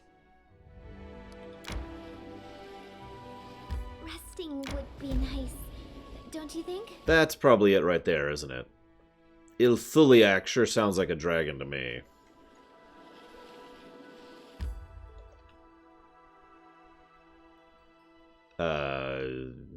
Okay. And let's complete the route. There we go. And then let's go back to town. Oh, we can go faster than that, can't we? Let's go here.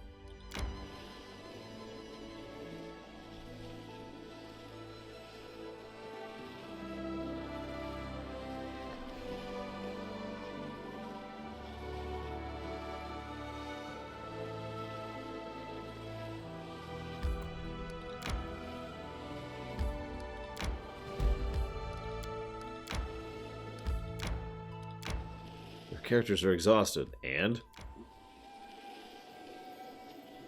they're fine. Hopefully.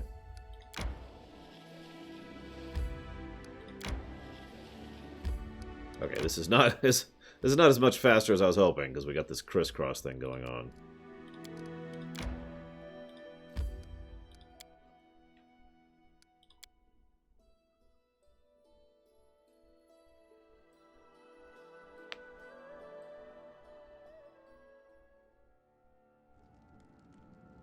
Gather our strength.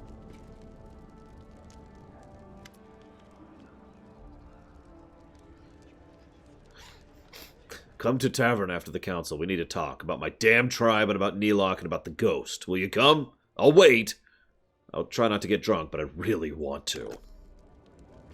Yeah, sure thing, Amiri. Let me just set something up here, maybe? Maybe not, actually. Because that requires me. That requires her, and she's busy. We're done with those, and we are not doing those. So yeah, we've got rank ups. What do we got here? Any problems? We do have a problem. Go deal with that, please, now that you have your eyes back.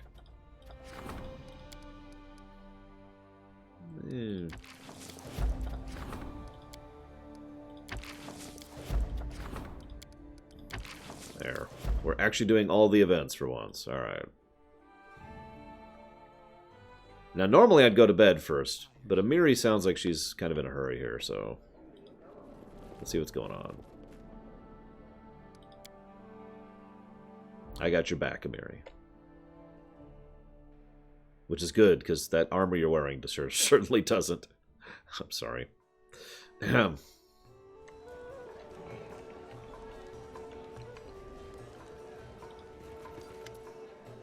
Remember that evil spirit? The one we drove away? Well, I don't think I'm crazy, but he visited me in a dream. He says I'm a thief because I stole his sword. Remember? Big one. Armag broke it. Also says he has my tribe as hostages.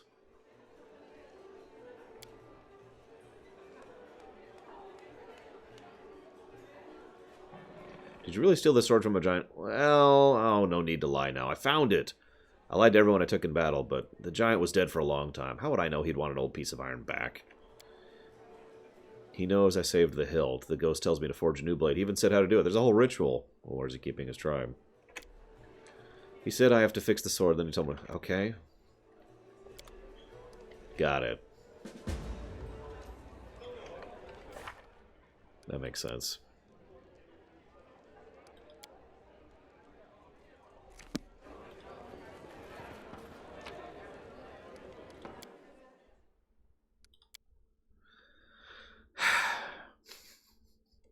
I mean, I get that it's a thing. Generally, yes, Adam. Although I don't always go completely out of my way to do so. I was kind of joking in Pillars of Eternity 2 with bypassing the romance with damn, I can't think of her name. Laura Bailey. But the time I finally decided to stop joking and accepted if it happened, it never happened again. Yeah, Jyoti, that was it. So go figure.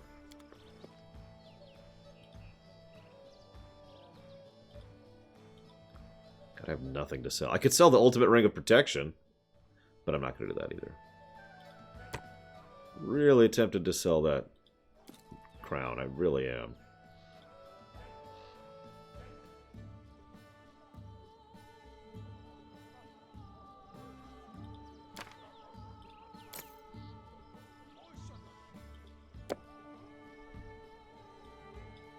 What? I need BP. I always need BP. I have not cheated once for BP, and I don't plan to start anytime soon.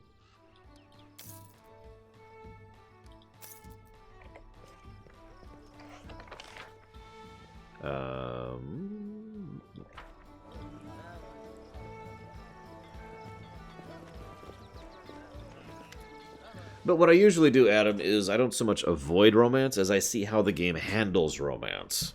And if it handles it well, sure. And if it doesn't, well, that would be a complaint, wouldn't it?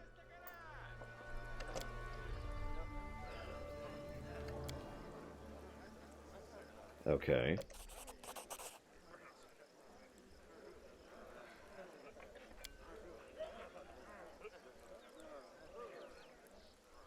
I like that. After all that, we can tell him to leave and never come back. Why is that an option? It's actually kind of irritating that I could just accidentally misclick and kick him out of my party permanently. At the end of his character quest. Desperately trying to avoid those buttons this entire playthrough. Because I noticed that right at the beginning, too. Leave my party and never return.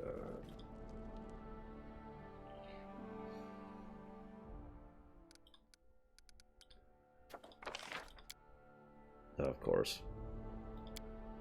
And it takes 45 days? Oh my god. Alright, hang on.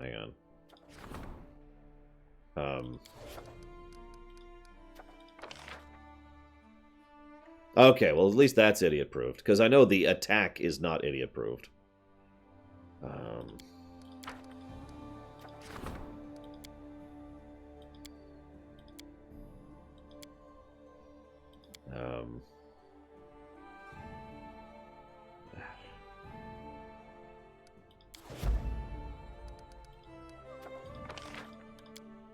God damn it, that was the wrong guy.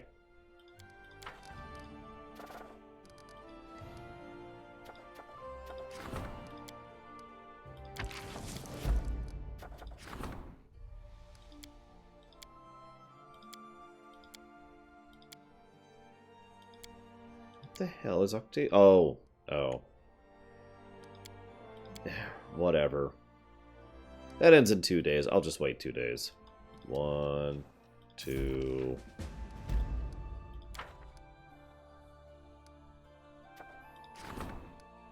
Octavio and Regengar want to talk. Yeah, that's probably that.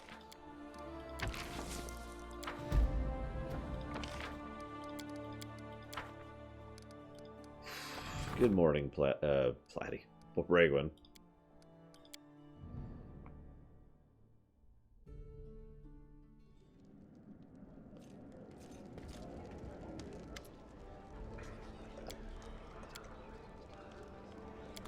Okay, so that's their side quest. We're still waiting on Jathel's. So, curse time. Oh, that's just us succeeding at the latest round of cursing.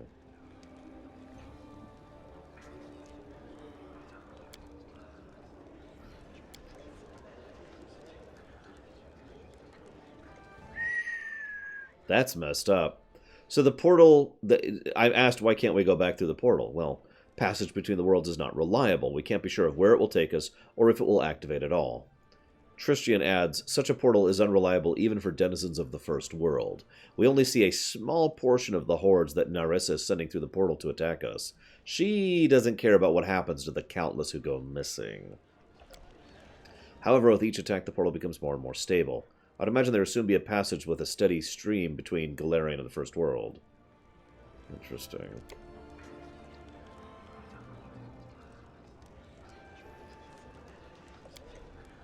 So she... Okay, hang on. Rewind. Basically, yes, Adam. I am a king, after all, so they have to petition their king. No, they can just talk to me. I think Narissa... So Lindsay says, I think Narissa has been playing with us. If she attacked at full strength a few years ago when the barony of Lorograd was still in the cradle, we couldn't possibly have endured. I bet she needed to keep us alive for something, but now that we've lost our usefulness, she's decided to finish it off. Storyteller says, I have a different theory. This curse from the bald hilltop is an unstable portal, a bridge between Galarian and the First World, and the more it's used, the more firmly anchored it becomes, which allows her to send through more and more powerful armies. He says, I think both of you are right. The stability of the portal does play an important role in increasing the power of her attacks. However, it's true that if she allowed the barony of Lorograd to get on its feet, at least when it was newly formed. Her strength has nearly reached its peak. We might not be there yet, but the next assault will be especially dangerous.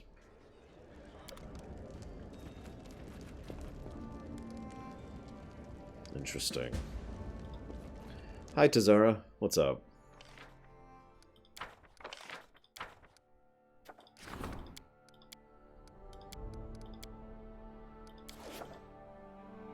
Yeah, we're like cheers, Tazara. But that doesn't make you Norm, don't worry. Okay, maybe it does.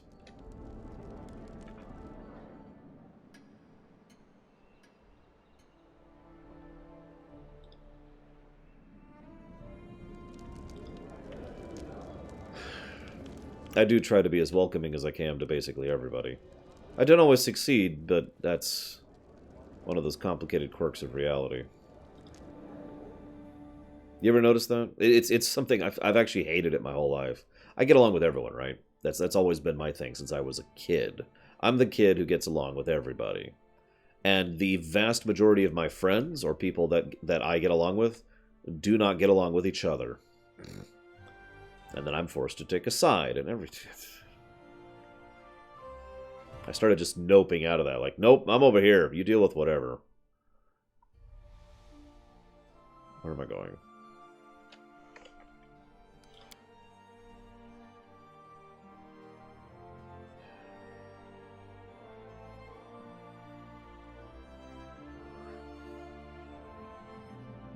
I am fantastic at fence sitting. I have been doing it since I was about 13 or so, give or take.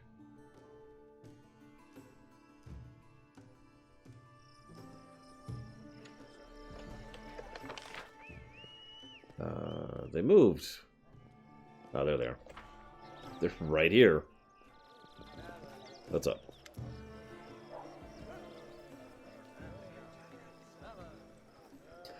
So Octavia says, oh, hi. It seems we haven't been properly introduced. Allow me, Octavia della Fiorni, heir to a noble title, a family manor, and a coat of arms, with a motto. Serve solely my conscience is her motto. What about Regengar? So you're from a noble family. I'm the missing daughter of the Marchioness della Fiorni. Missing, that's what they're calling it. There's a lot of work after going through... Okay, hang on, I'm just going to read through this.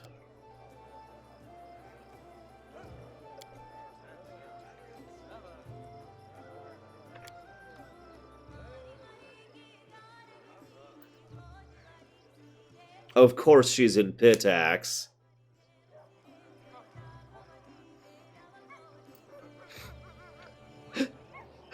Okay, I gotta read this out loud.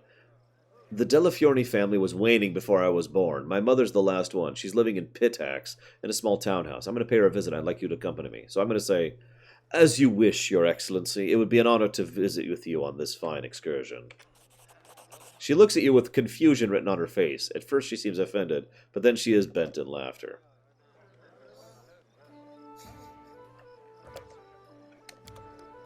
So she says they're going to see her mother, not to inherit her title. Meanwhile...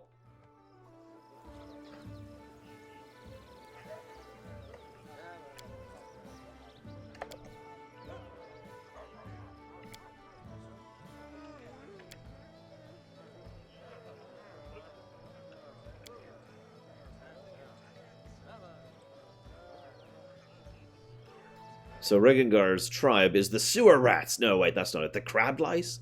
The threadbare moles. Man, I can't seem to remember. Oh, right, the dung pigs. Fine, fine. They call themselves the Sharp Fangs, and for good reason. They have kids with orcs to strengthen their blood. Not bad, huh? They breed themselves like pedigree cattle. So I've really been sold twice. First by my orc sow of a mother who took some gold to push me and my brother out, never to see us again. And then my father chose which of us to keep and sell to the slavers. Treated me like an animal my whole life. I'm surprised I'm not barking on all fours. Neutral evil. You don't bark, though. You go straight for the throat. Wah! Look, they treated like you an animal, but you kept your humanity. That's something to be proud of. So I have a quest to see his tribe, a quest to meet her mother, and the Reforge, which is going to take like a month, and the waiting for the book, and waiting on that one, and waiting on that one. So yeah, let's go meet his tribe, shall we?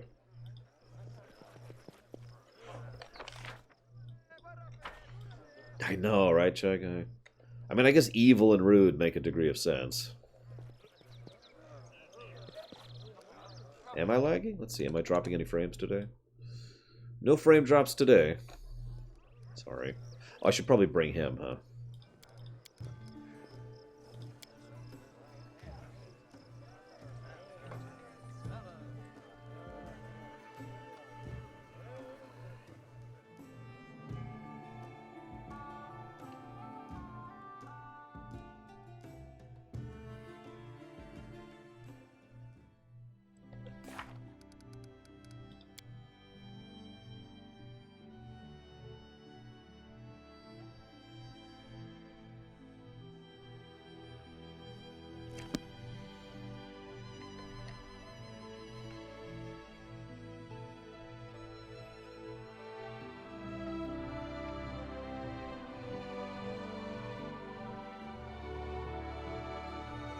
There it is.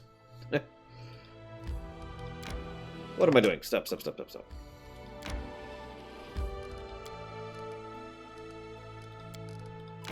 There we go.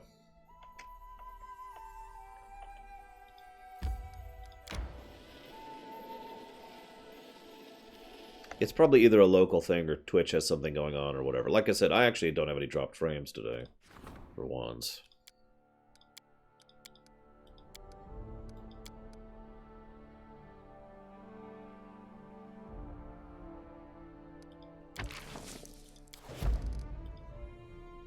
I just feel like you're probably wondering why I bothered to send a person on that opportunity. That's because that opportunity was to deal with some slavers.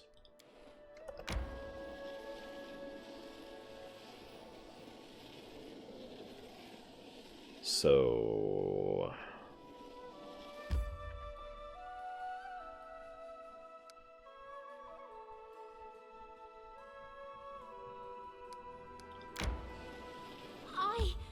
I need to catch my breath. You're fine, Octavia.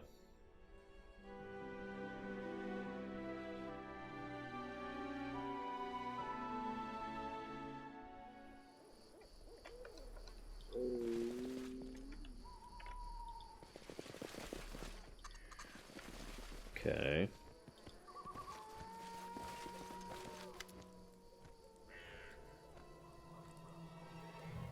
In the dry grass, you can barely make out signs that people once lived here.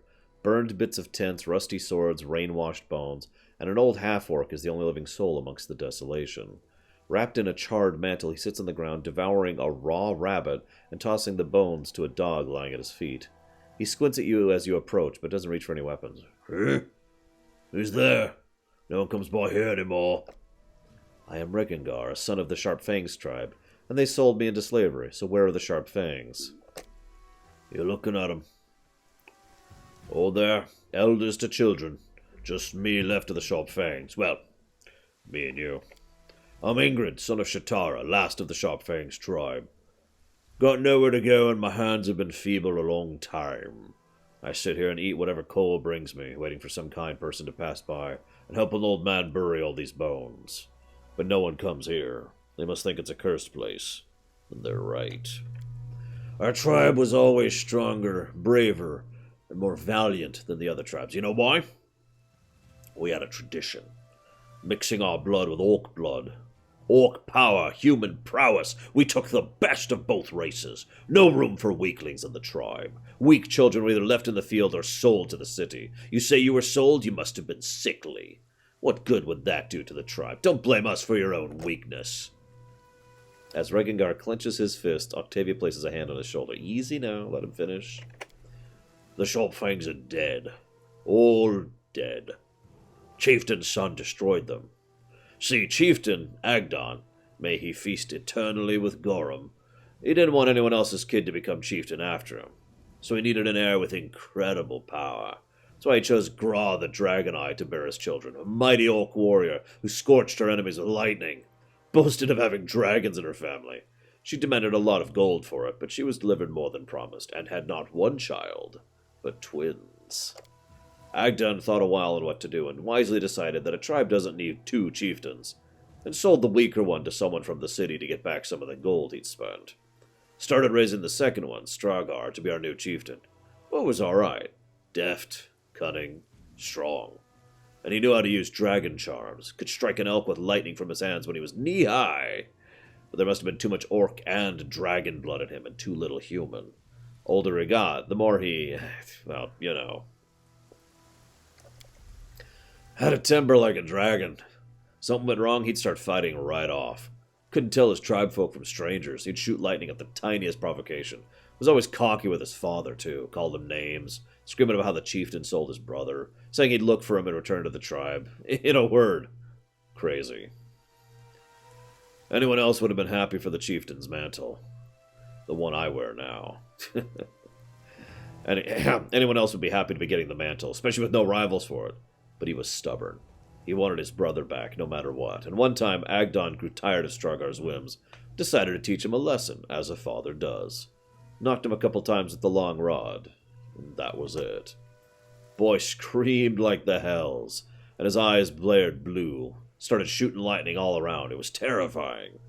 I still see it in my sleep. Flame, smoke, lightning everywhere, burning tents one after another. I was too old to fight, so I hid behind a hillock to stay out of the way. Some of the others, they went at him with swords. They all died. No one survived. Even the little ones were burned alive. He took as good as he gave, though. Died of his wounds soon after. And that was the end of the Sharp Fangs.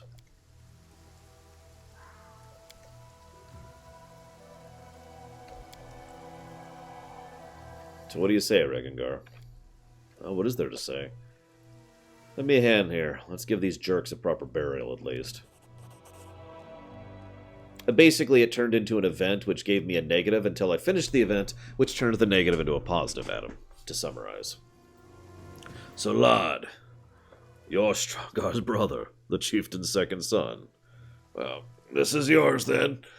He drops the charred mantle from his shoulders and holds it out to Regengar. Tribe might be gone, but the chieftain's mantle's yours by right. Thanks, old man. May the gods grant their souls peace. Let's go. Nothing left to do here.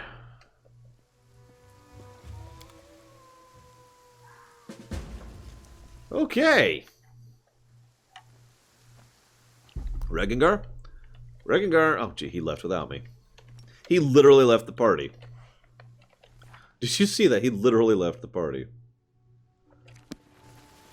let us be careful.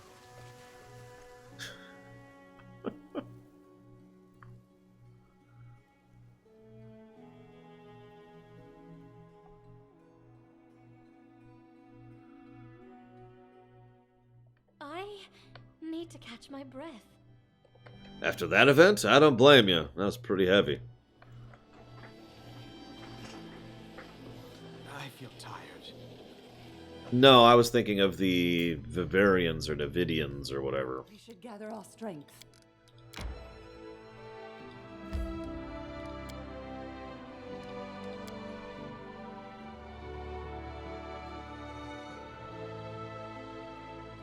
Actually, now I'm trying to think of any other bandits. Like, memorable bandits. Because I feel like Adam's referring to something else. So what are you referring to, Adam? Let's just ask outright.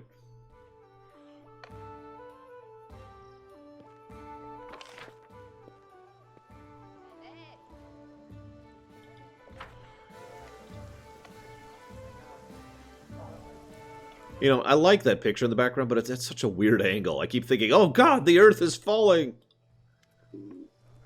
Well, it's over. No accusations, no spitting in their faces, no big fight. Just a pile of scorched bones and some stupid story from an old fart. Hey, it's that song again.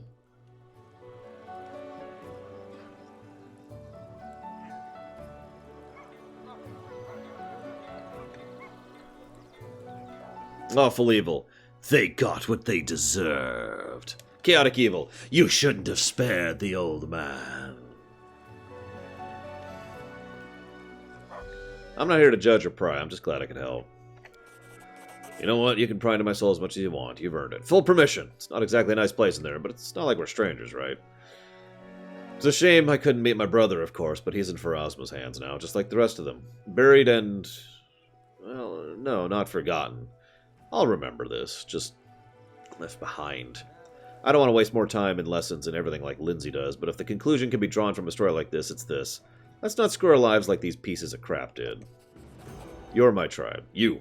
And Octavia and the rest of our crazy gang, and I don't need anybody else. And I got a sweet cloak. The Charred Mantle, which we're actually going to put on him. No, I'm going to give it to someone else just to be a dick. Where is he? Oh, he's probably over here. Yep, there he is. Gives the wearer +6 resistance to all saving throws, immunity to fear and confusion, and all spells with electricity cast by the wearer inflict an additional damage die.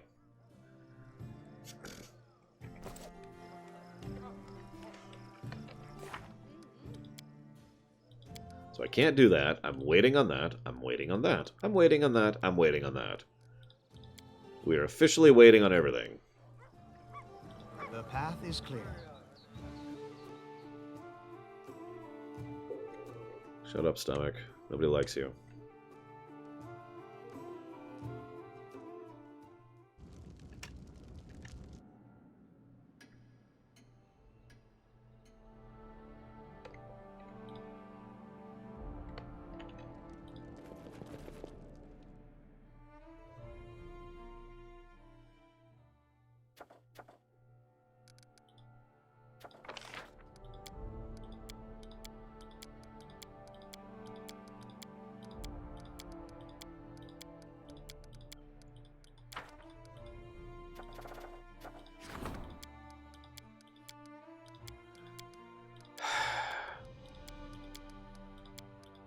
I've decided to hire more advisors. Damn it.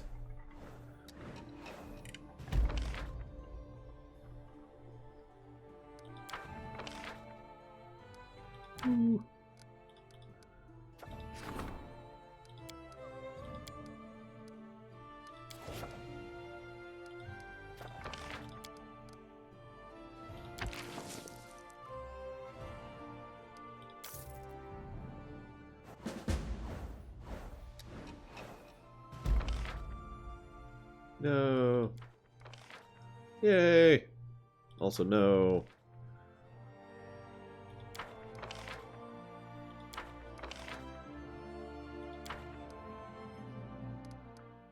Sounds like an attempt to get some brownie points to me, Zalok.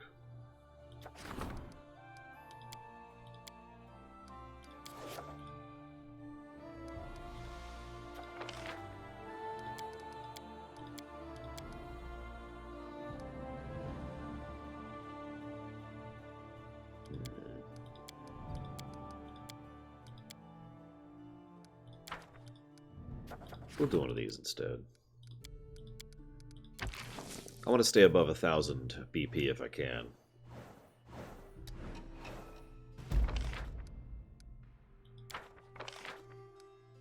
The Defaced Sisters. Now we know for sure the Defaced Sisters' affliction was the result of a curse, which affected both their faces and their souls, corrupting and ruining them. Yet this curse affected each of the different sisters differently. While some succumbed to evil without hesitation, others managed to retain some parts of their souls and kept them safe from the curse's power. This leads us to the interesting conclusion that the power of curses is not absolute. There is some way to fight it, although we don't know how yet, at least not yet. Yeah, exactly, Zalok. Speaking of which, Tristian's curse. Although there's no evidence that Nerissa actually cursed Tristian, it seems that the nymph had some special power over creatures who have lost something vital to them. This could be a clue as to the nature of Nerissa's own curse. I'm telling you, she lost something. Like, we saw that in that cutscene where the king dude, the flame dude, Sauron, like, ripped something out of her, and he said, "You will now go without this because I hate you." Oh, hey, I can claim Dunsword now. What do we got over here?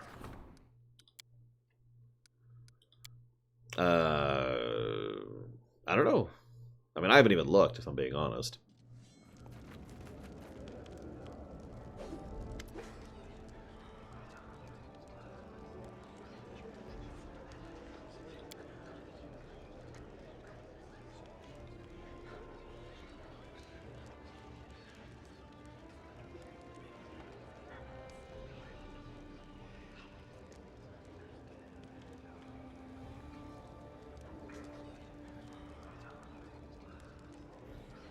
Do you mind summarizing that, Aleph? Because I don't like watching random YouTubes while streaming.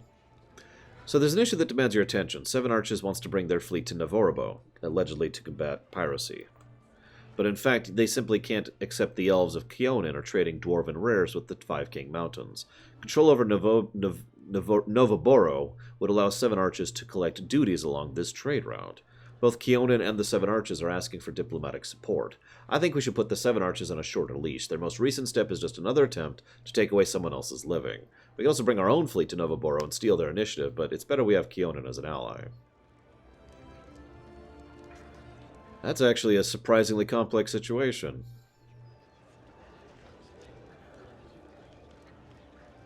So, I'm torn between two options. Basically, collecting duties on the territory ourselves, which will piss off Keonan, or supporting Keonan to push back the Seven Arches, which just gets us more brownie points with Keonan. What do you guys think?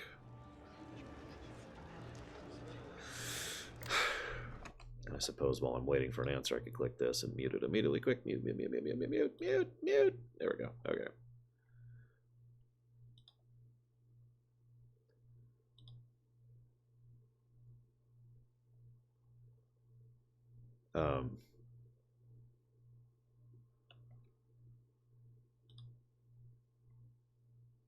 Yeah, I have no idea what that is.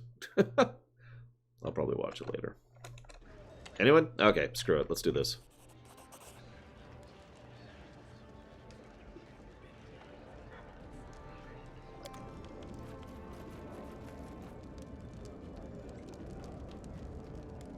Into the pile.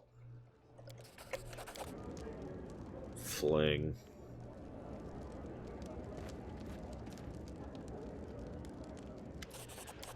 Fling.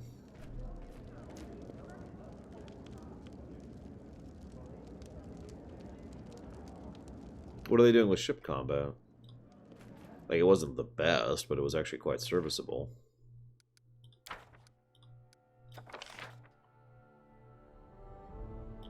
Ooh, yes, do that right now. Go.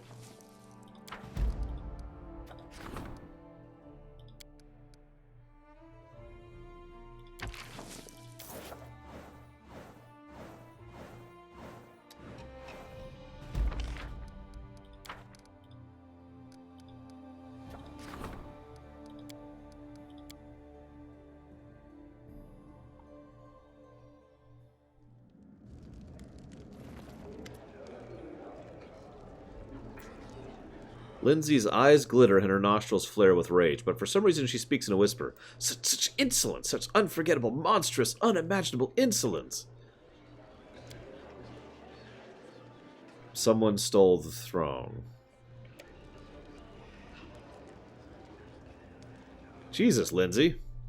She says, I'm surprised by your self-control. If I were you, I'd go on a rampage. Shameless scum. How could they go and rob the royal palace with the king still alive and well? In fact, our case is blatant and extraordinary, but hardly exceptional. Word on the street is the local population has become sick and tired of thieves. They break into people's homes, bypass locks and latches, steal everything they can, and now the scum has the guts to meddle with royal property. Hey, Wajik. Yes, I do. And I am, obviously. We need to sort this out before they steal the whole kingdom one brick at a time. And we need to get back your throne. I really hope your people won't go wagging their tongues and spreading filthy rumors. By the way, happy birthday. I do hope you're doing some fun stuff today. You should start with interrogating potential witnesses. I think the captain of the guard was in the palace when it happened. He was the one who discovered the throne was missing, at least. Then you should go into the city. I heard the smith was robbed recently, too. Maybe he can give you some clues? Also, if I were you, I'd talk to the trader. He might have some hints as where he's selling stolen goods. Oh, one more thing. Don't forget to visit an innkeeper.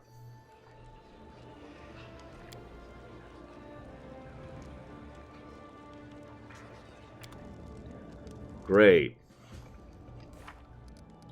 And this is part of the event, so that's cute. Icky. That sucks. Let's go deal with this really quick.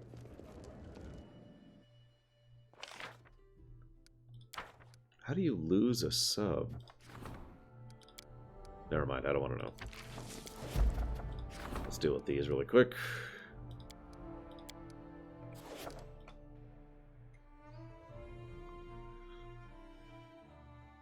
Like, I guess I know how you lose a Twitch Prime sub, but you don't sub with Twitch Prime.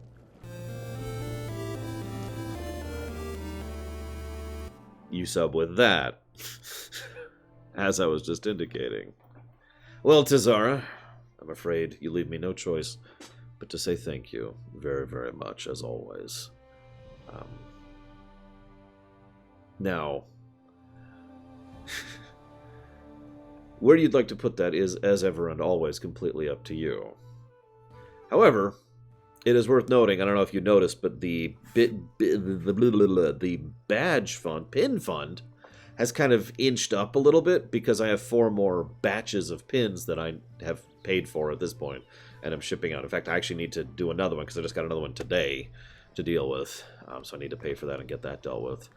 But I've got 3 ready to go on my bed over there. I just need to get out to the UPS store and ship them. And by ship them, I mean drop them in. The shipment's paid for. It's just I need to actually physically get it to the UPS store.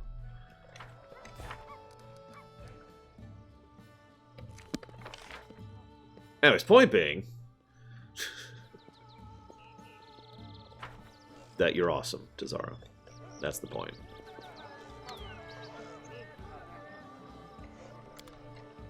Thank you.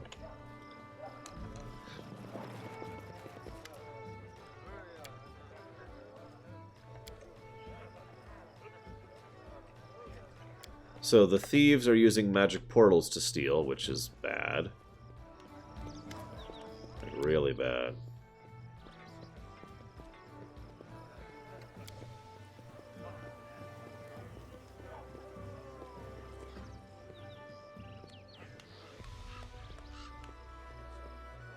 So they're using portals to steal, and they're not selling it. They're just stealing it.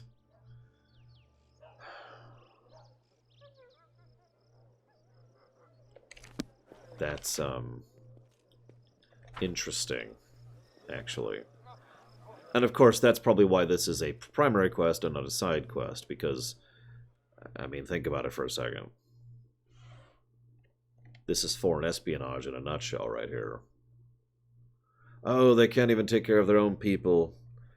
Thieves are stealing from them left and right, blah, blah, blah, blah, blah.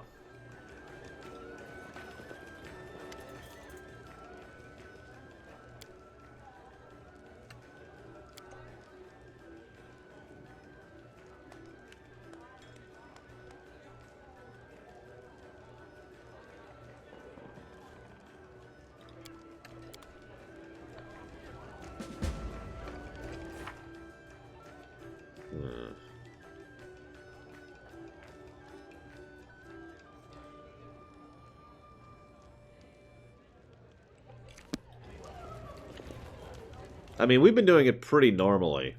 So I think, like, pretty early on. You got it, Tizara.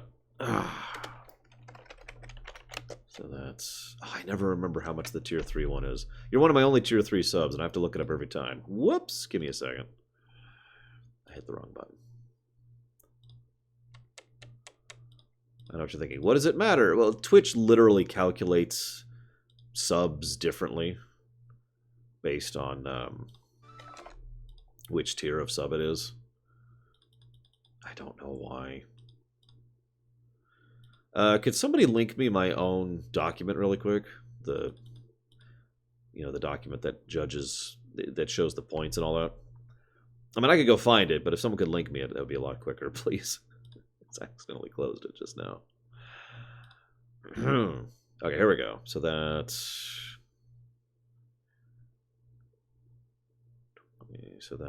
14. Okay.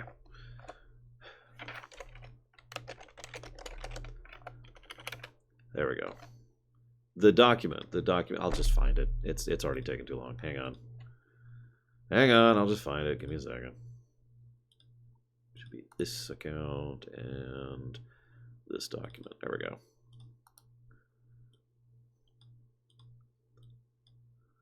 Is that the document? Yes, it is, although I already found it, like I said. Okay. Thank you again and always, Tazara. I am, as ever, much appreciative of your support and the fact that you're awesome. Thank you.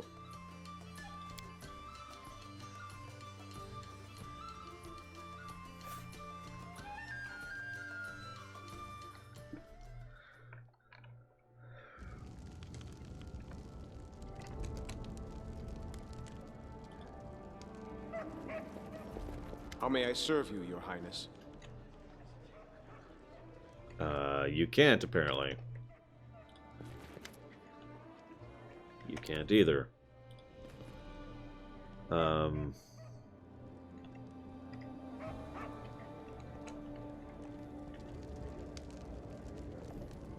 maybe?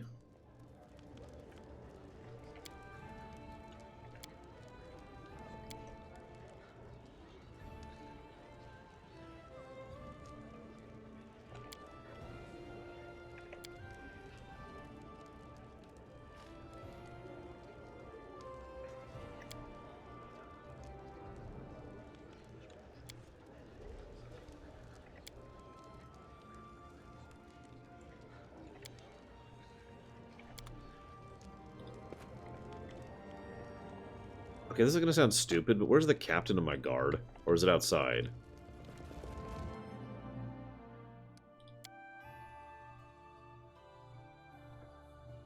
Twitch always has issues of some sort or another. If you really think about what Twitch actually does, like the reality of what it accomplishes, it's actually astonishing that Twitch has as few issues as it does. Think about it for a second. Think about the different platforms and different hardware and different pipelines and different connections, which are using different hardware, and how they interconnect.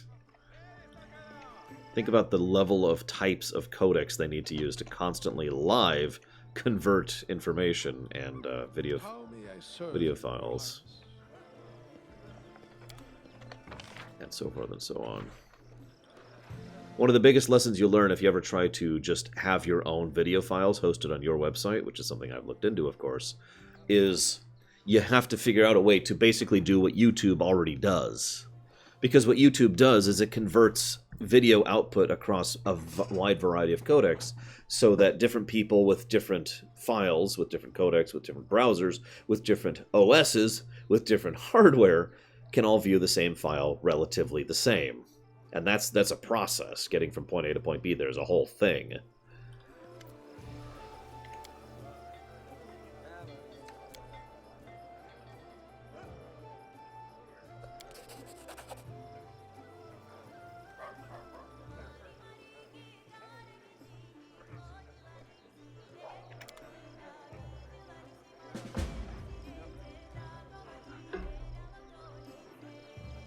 Yeah, exactly, Aleph. Yeah, the pin fund is going along nicely. Like I said, it's gone up recently, and it's going to go up one more bit there, but I don't imagine it will continue to go up much more. I think we're basically done with orders at this point.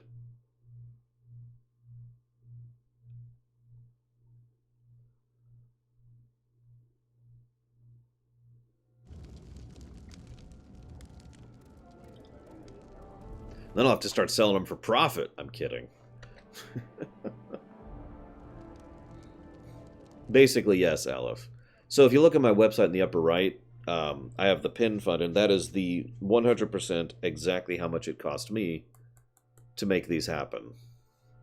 Good night, Adam. Have a good one.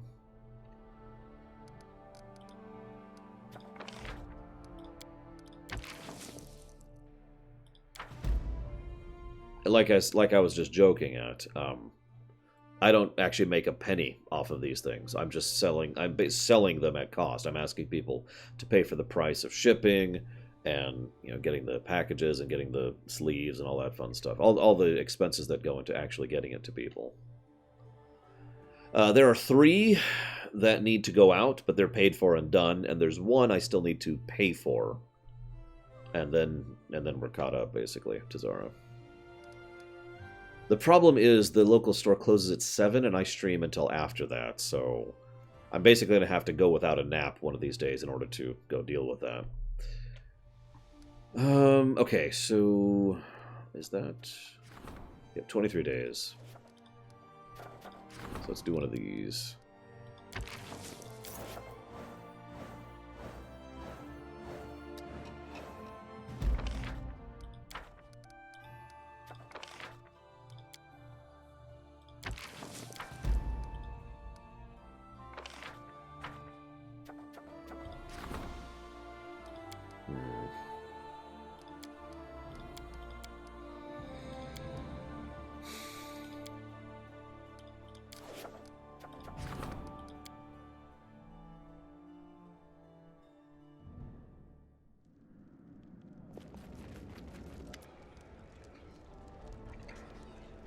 Zalok?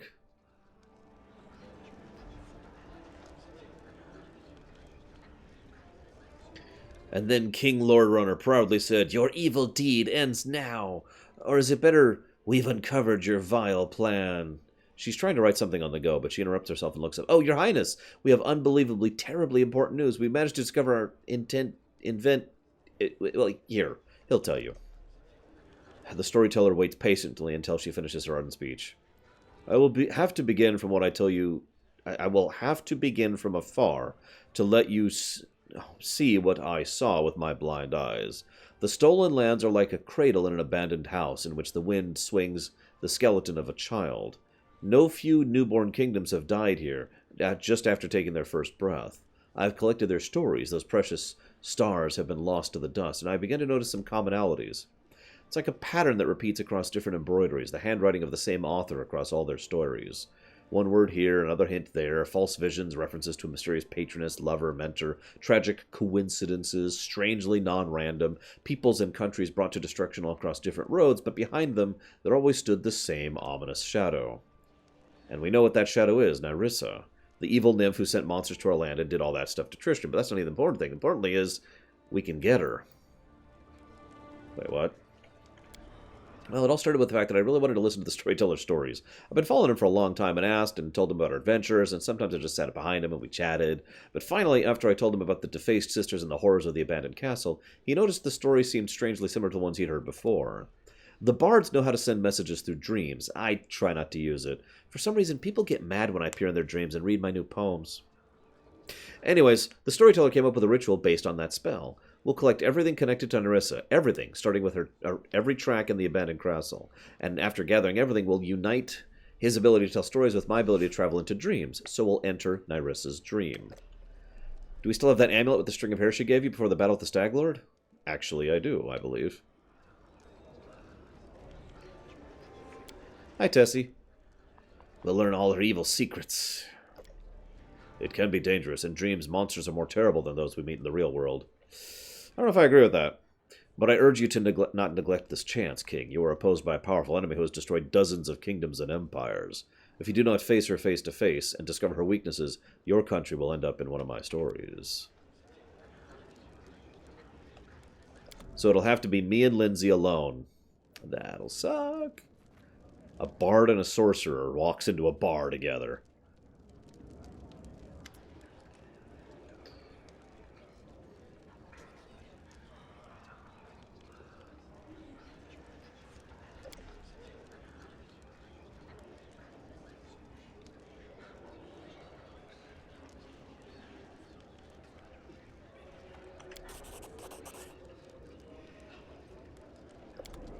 So that was me just telling the local religious people to be a little bit more tolerant of other religions. That's all that was.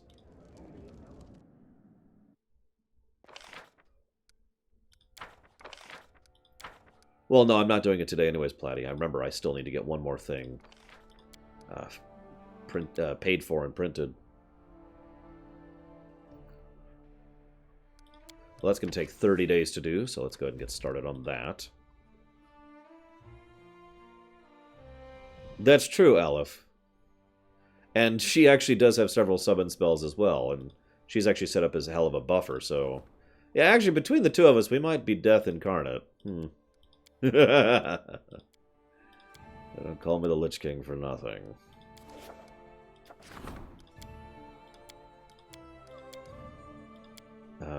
Yeah, let's rank up military.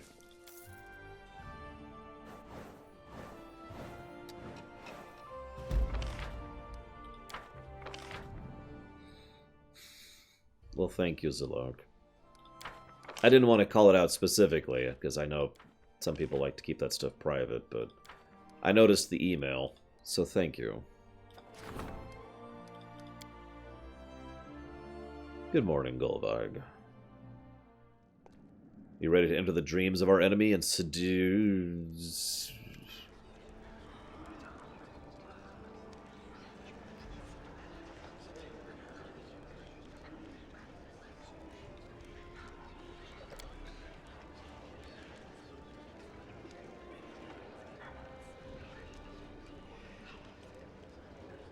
Yeah, go ahead and bring in some mercenaries.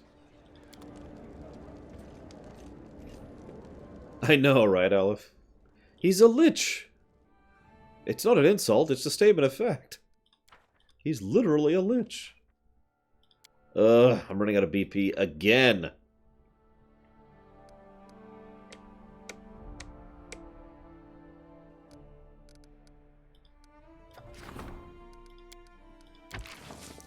Well, let's do this and get some BP back. Oh, sword is reforged.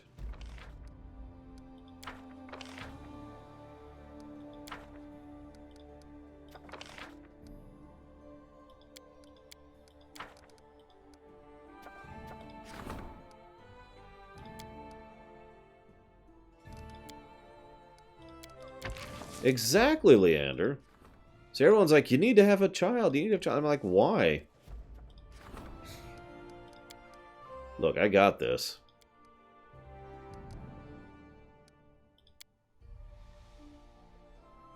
Besides, I could eventually adopt someone. Alright, what's up, Lindsay?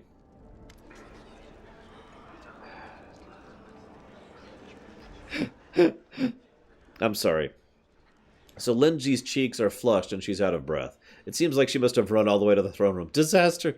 It's a disaster, Your Highness! And option 2 is, fire, Your Highness. Plague, Your Highness. I know I can always count on you for good news, Lindsay.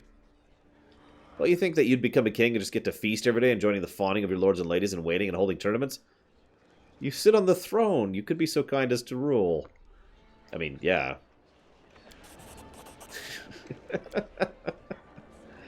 Okay. So, the whole kingdom's on fire, metaphorically speaking. Some of it literally. We've got armed gangs raiding our borders with pitax, robbing and killing people. We really have to go and kill pitax, don't we? I mean, this is a Casus Belli situation right here. Second, there are sudden and inexplicable monster attacks throughout the lands. Third, the people are out sowing dissent with rumors and songs, even handing out pamphlets mocking your failure to fix things, and encouraging citizens to pledge fealty to Iravetti instead.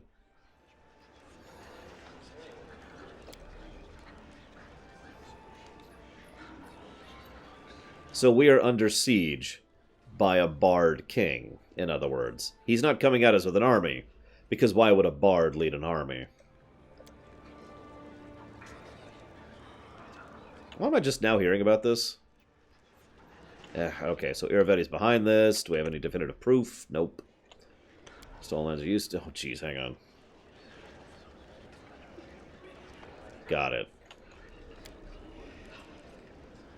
Educated wyverns, trolls wearing armors, undetectable goblin ghosts. Okay.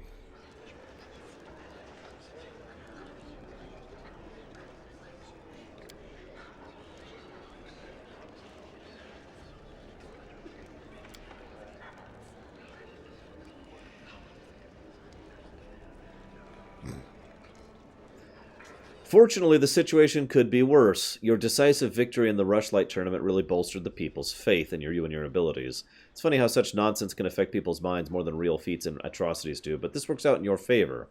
Thanks to that, we have a little more time to deal with whatever the madman throws at us.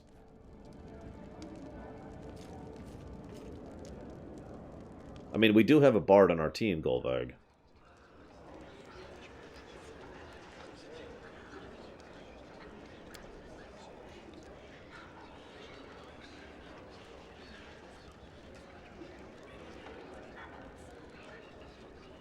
Wait, what?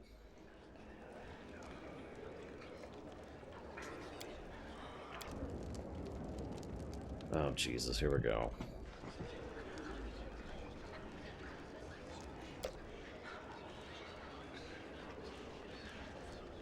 So 3 weapons dealers are trying to make a deal with me. Let's just summarize here a bit. So option 1 is crossbows. Just straight up crossbows. Ah.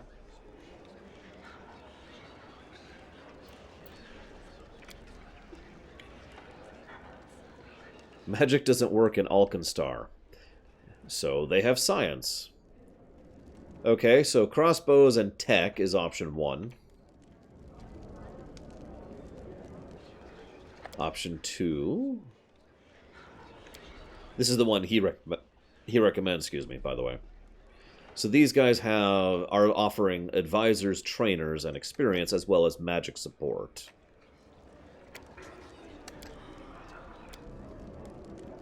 Which, I mean, I had that whole speech earlier about how mages could be excellent officers in a military. So the dwarf offers...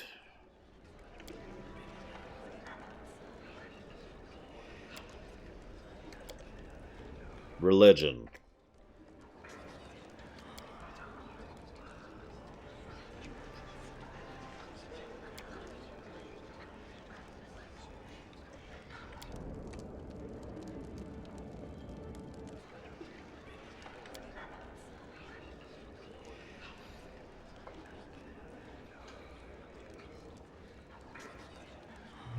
I mean, crossbows are a terrifying weapon. Crossbows are then what handguns are now.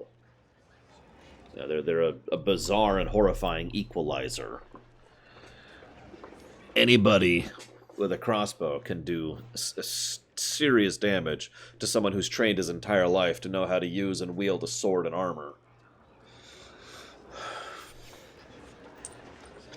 Well, I mean, yeah, Tessie. I mean, the idea is obviously the mage is support and leadership, but that's exactly the thing, right?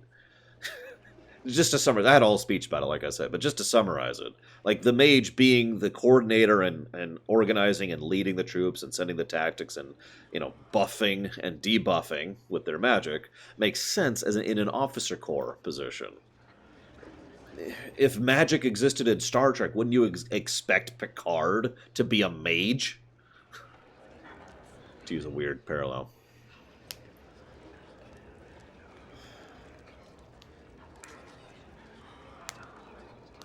Yeah, I'm actually going to go with the mages in this one.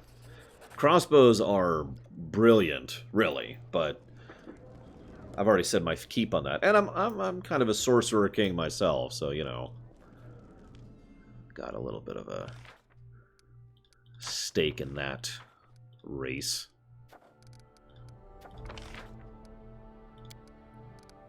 Of course you are. And they're both busy with things that I can't quit right now. Yeah, crossbows. I wish I could have crossbows and mages. That would be fantastic. A large force with crossbows being led by mages and coordinated and buffed by mages. Yes, please. Probably wouldn't have the clerics, though.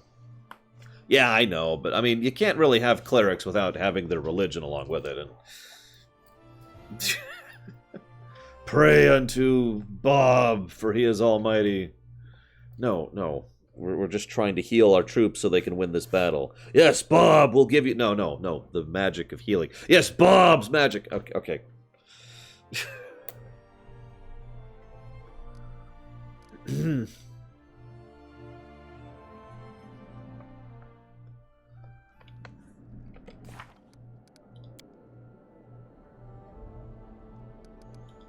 No, no lich godhood. I'm not a god. I've never tried to pretend to be a god.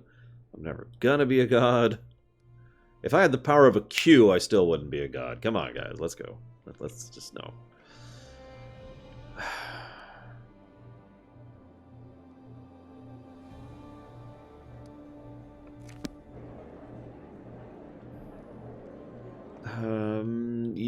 This is the first time I've really been tempted to cheat at this.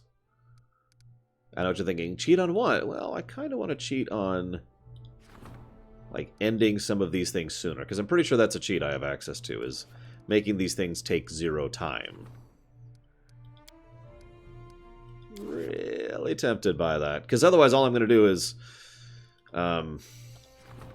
wait for 16 days while whoops, wrong thing. While this just sits here. And that takes 45 days to finish. Jesus Christ, why does everything take so long? Whatever. Let's save. And then let's keep doing this legit and wait 16 days to start dealing with the thing that'll take 45 days to do. God dang it. Let's rank up our military for... Actually, no, not military. Loyalty. Oh, I could, Golvag. Nah, I'm done exploring. I got other things to pass time with, as you can see.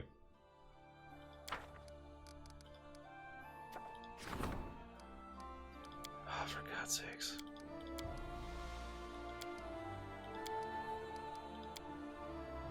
Pitaxian agitators. So I'm guessing we're just going to get Pitaxian events now that they're waging war on me. Yep, there's another song of Pitax. Ah, oh, for God's sakes. Are you guys done with... Nope. Alright, what? Just sitting on my throne with a headache. What now?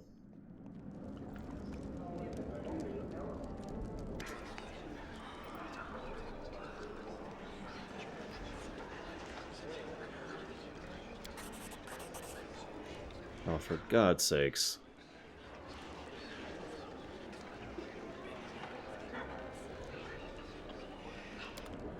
The merchants are now conspiring against me. That's a direct consequence of me siding with the people instead of the merchants earlier.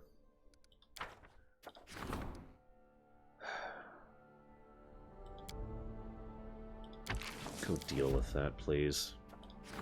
Can I go ahead and deal with these at least? Yeah, let's go ahead and start dealing with these. I don't want to leave any of these Pitaxians unresolved, as much as I hate to waste that many people for that long. I probably can't rank up anything now, can I? Oh, nope, I can. Stability, let's do that. We could use some stability right now.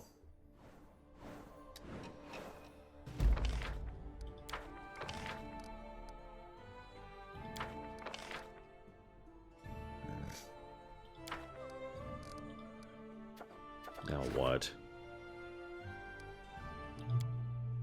Pitaxian assassins! Go deal with that.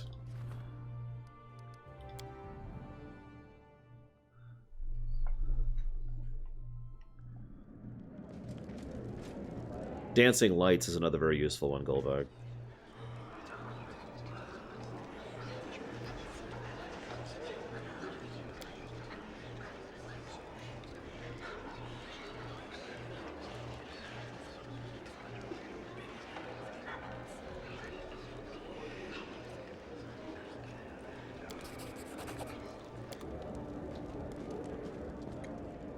Bart? Who's Bart?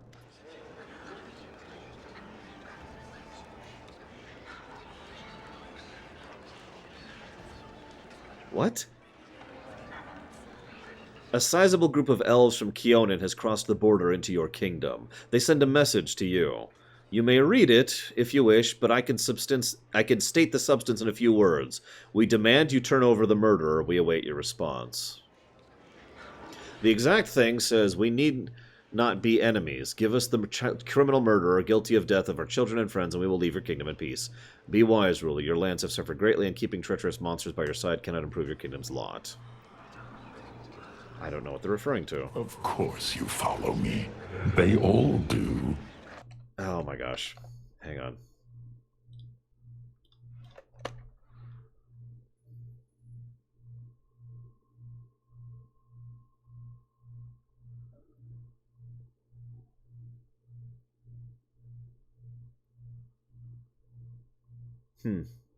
Well, I don't actually agree with you on that, Vigilant, but that's okay. We don't have to agree on everything. What we can agree on is Battlefleet Gothic 2.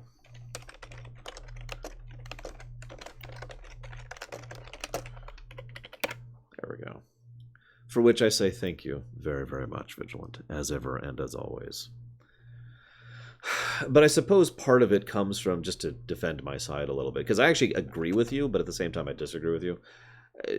There are plenty of examples of real-life militaries where the officer corps really does not, as you say, understand the limits of the actual soldiers. And whether or not that's significant or substantial, I suppose that depends on the specifics of the tech and the scale of the conflict. For example, a mage being a squad leader, a mage being a company leader, yeah, okay, that's a little more reasonable, right? So I suppose it would depend on the specifics.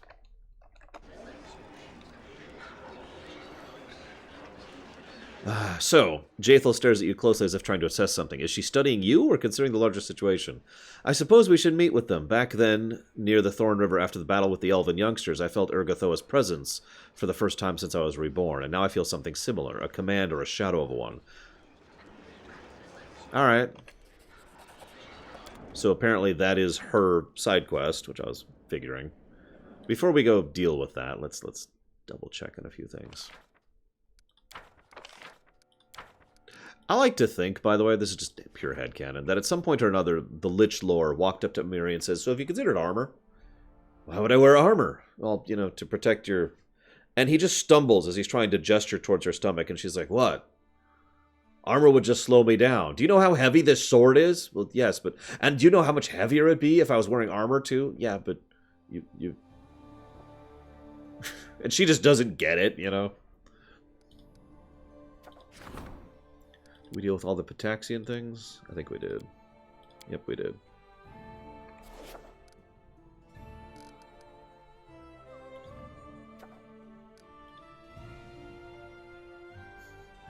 I mean, if you... How about a robe? Robes would make it harder to run. Okay. Help me out here, I'm hearing. Help you with what? No, you don't. Ah! Why? You could be gutted. I know, exhilarating, isn't it? I can totally see her saying that.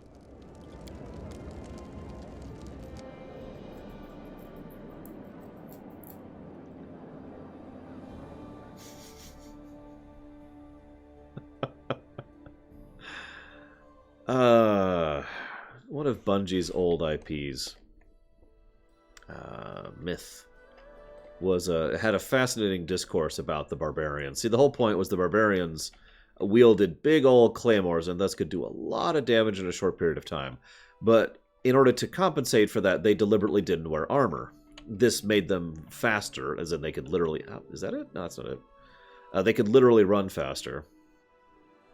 And it also made it so that they were a lot weaker. They were basically literally glass cannons in gameplay terms. But they managed to make it fit reasonably well into the story that, you know, I was like, oh, that's pretty cool. There's the Elven camp. Nope, nope, don't do that. Don't do that. Time to go to the Countville. There it is.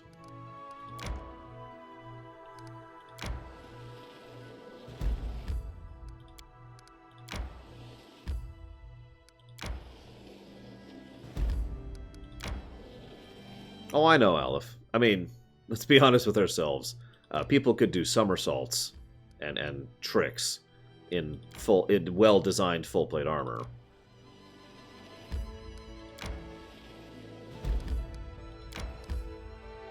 Oh, whoops! I should probably go to the actual place I'm going.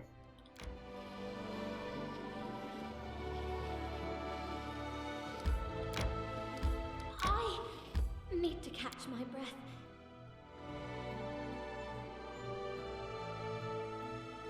That being said, I am actually curious, like, if someone wearing full plate armor could be outrun by someone who was not wearing it. Like, there's just a degree of straight logic in on that sentence, right? I don't know how true that is, it's just... It feels like a common sense thing, and as we know, common sense is not always correct.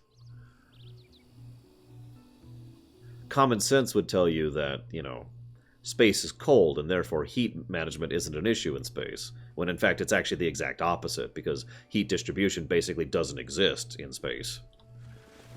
So in fact, heat is a huge issue in space. To name, I finally came. I mentioned that a few days ago, how common sense isn't always accurate.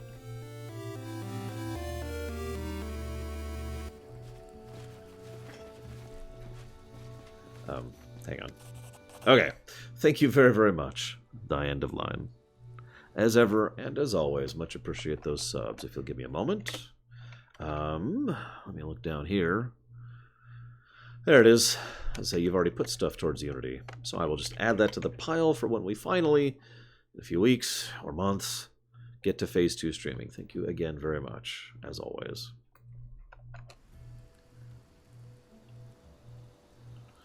So, grave silence follows as you approach the elves. They do not move, staring at you and Jaethal as if they were waiting for something, or rather, someone. A young, dark-haired elven woman emerges from behind the crowd and greets you with a nod. At the sight of her, something imperceptibly changes in Jaethal's eyes. It's hard not to notice their incredible similarity. My daughter, my favorite creation and my most capable student. What a pleasure to see you leading this band of murderers who have come for my head. Murmurs of outrage erupt in the elven crowd, but the leader remains calm. The dark eyes of the girl burn in determination. There's a blush on her cheeks. It's amazing how much small details change her face, otherwise nearly indistinguishable from the pale, lifeless face of her mother. I thought you would know I couldn't stay away. Didn't you teach me to be responsible for my actions and follow things through?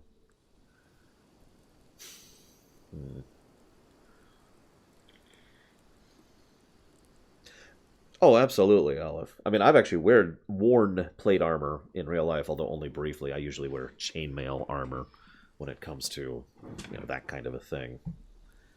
In fact, there's a picture of me on Twitter wearing some chainmail vest, which was extremely comfortable, and I barely noticed the weight. Good afternoon, Ice Tray. That does not sound familiar, Golvag, so I'm going to say no. Forgive me, I need to look up something really quick here. Oh, and if I didn't say it, Zilok, thank you.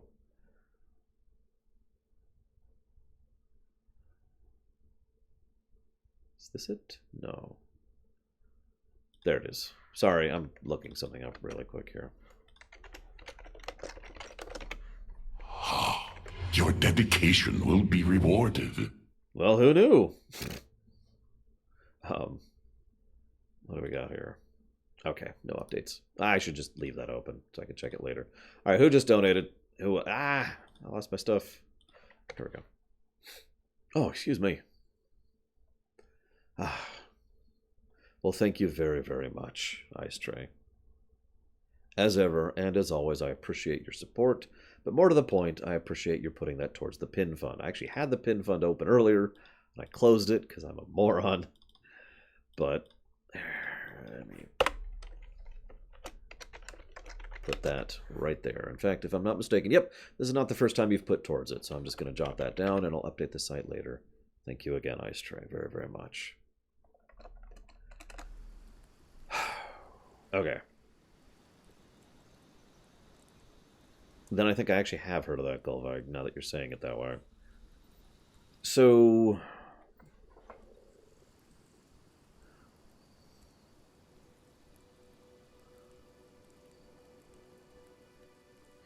we have three options here. Option 2, I cannot allow you to kill Jaethal. Protect Jaethal by any means necessary. Option 3, Lawful neutral. Give Jaethal to the elves. Here, take the criminal and do with her what you will. Option 1. Listen to us before you make any hasty decisions. Jaethal is not to blame for the death of the young elves. It was Aneo, Inquisitor of Pharasma, who set a trap for both us and them.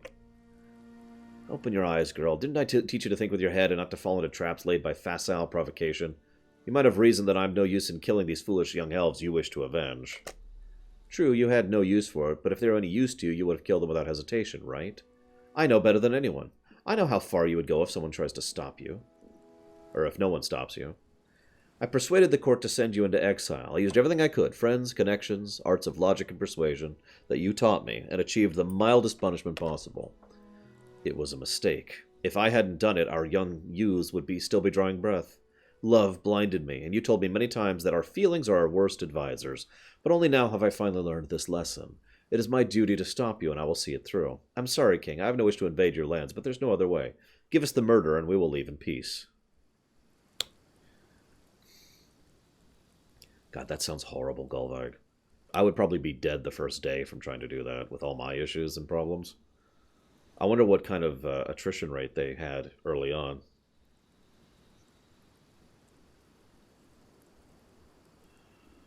So once again, we have the protect Jaethal by any means and hand over Jaethal options. I still don't like either of those options, so I'm going to go to diplomacize here.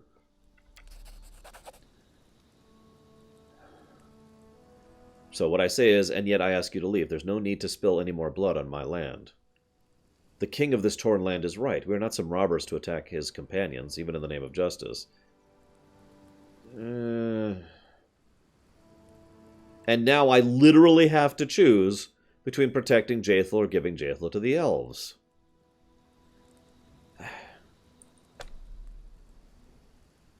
That irritates me. Those are my only options.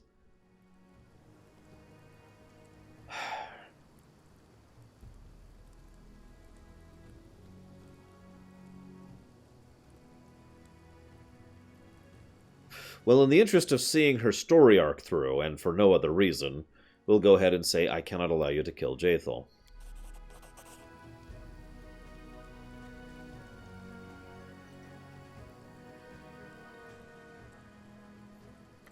Watch each other.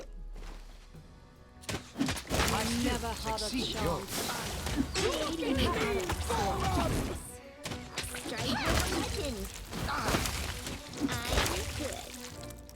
I'd have to think about it, Aleph, because this is actually a pretty complex situation. Better ones.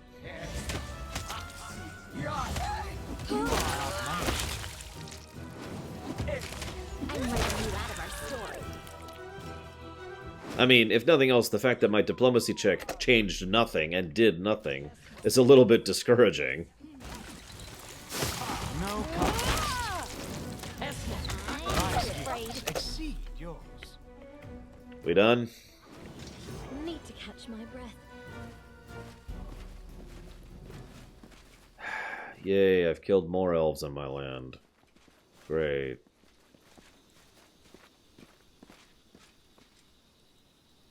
Oh, I didn't kill her, apparently.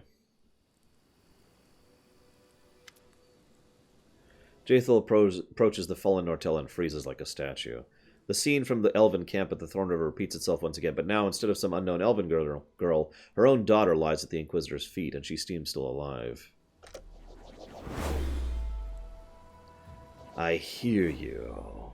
Jaethal speaks under her breath, and for a moment you realize she is talking neither to her daughter nor you, nor anyone else. For a moment you are filled with the strange sensation of someone else's presence. Evil but jubilant, and the feeling fades. Her eyes glow clear. Yes, mistress, I am ready. Urgathoa wants me to choose one of two paths of faith. I can use Tanaka's ritual to regain a living body, with all the pleasures it offers. The children I can then bear will be the source of my immortality. I'll become an eternal spirit, changing temporary vessels, and even the ages-long lifespan of the elves will to be but a season. There's another way. I'll remain undead, eternal, unchanging, and impeccable. In exchange for my final sacrifice, Urgathoa will grant me new power, a perfect spirit, or perfect undead. Either way, I'll be her perfect follower, and all my goddess requires of me is the life of my daughter here and now. Nortella is barely able to move her lips. A fine choice. I always knew that Urgatho would someday demand it from you. My life. That's horrible. I've decided that Urgathoa is also on my list of deities I need to go kill. Along with Lamashtu. We all down for that? We all cool with that? What happens if you use the ritual? Rebirth, in a way. The power of blood is strong and great. The power of blood bond is great. Urgathoa will extract my spirit from this dead body and move it to a new living one, which I once gave birth to. A new body we once gave birth to? I was prepared to kill you. I was prepared for you to kill me, but never imagined I would be no more than a vessel. Oh, no more vessel, child. A priceless gift. What are you talking about? Even killing her wouldn't be so cruel. You're even more vicious and terrible than I could have imagined, Jaethal. So here's our options. Neutral good. What are you doing? Neutral evil.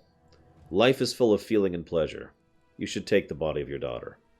Neutral evil. Unlife has provided you with new powers. You should remain undead. Neutral. Do whatever. I don't care. Lawful good. Kill Jaethal.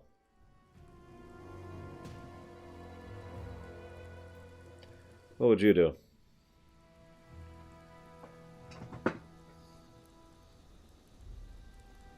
I like how both choices are neutral evil, because I agree by my own definitions of neutral evil. Remember, the way I usually define neutral evil is selfishness, interest in the self at the expense of others.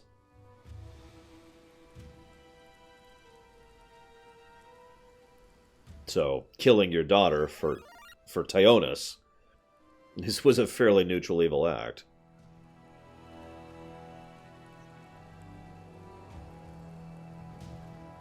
Not that I'm aware of, Golvag. Thank you very, very much, Tyonis. As ever and as always, I appreciate those subs. Thank you very, very much. If you'd like to put that towards a stream that has your interest for a future stream, just let me know.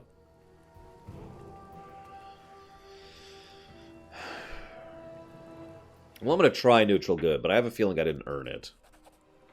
Do you understand what you ask? I cannot resist Urgathoa's will, even if I had a good reason to do so. The gods do not forgive disobedience. I have served you well, but now I must have what I so desperately need.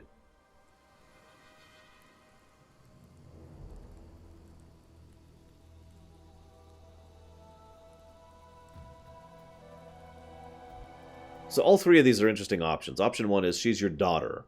Don't you have at least an echo of love for her? Option 2 is you surely put much thought into raising your daughter. Were you proud of what she became, or am I wrong? Do you really want to sacrifice all this now? Option 3 is this is what turned Nortella against you in the first place. Break this chain of senseless violence before it's too late. Now, knowing Jaethal as I do, option 2 sounds like the most likely to actually convince her, appealing to her practicality.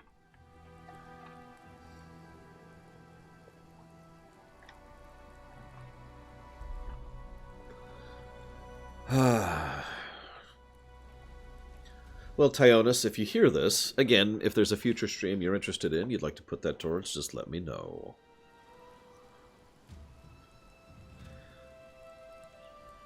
Funnily enough, I like 1 or 2. Let's do 2. We saved recently. I will regret it. Perhaps I will even feel sad once or twice a year, but I will not turn back. I cannot turn back. Remember the girl at the camp near Thorn River? She would rather die than become undead. You bear destruction and grief. Those are the gifts you have to offer. Or, remember the story of Tanaka? You can blame Enyo for what happened to her, but in truth it was her faith in Urgathoa that condemned her and offered her no comfort in her time of need. Again, I'm going to go with the pragmatic choice. She was foolish and weak, unworthy of Urgathoa's gift. With me it will be different. I shall live as I wish. I won't run from my enemies like a rat. Her face remains motionless, yet it seems the memory of Tanaka's terrible fate stirs some unspoken feeling. I'm going to mention the elf at the river. I didn't want to torture her, only to preserve her youth and beauty for eternity. She takes a long look at her daughter, as if comparing the two girls. She stops and remains silent for a long time. Her empty, undead face does not betray the thoughts and feelings rushing through her mind behind the mask.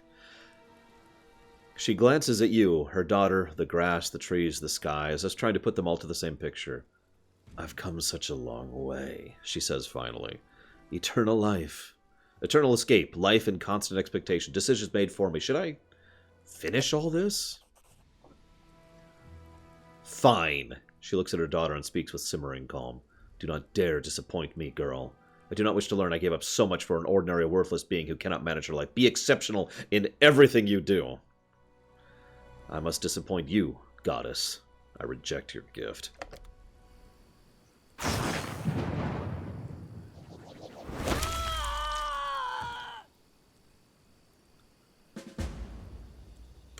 And I knew that was going to happen, too.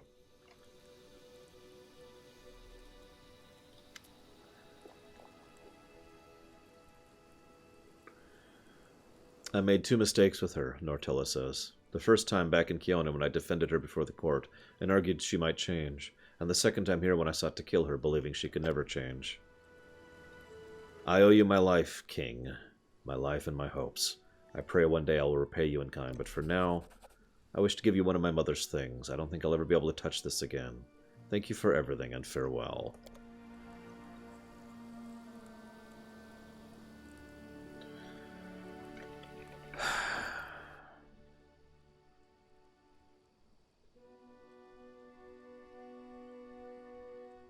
Where the hell is it? This ring allows the wearer to use judgment ability 3 more times per day. You got it, Teonis. Oops, wrong document. Ah.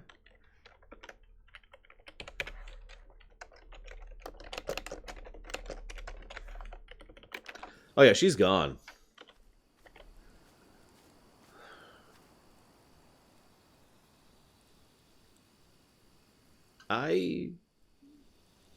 I'm okay with that. Like, I don't want her gone. Don't mistake me. I'm just...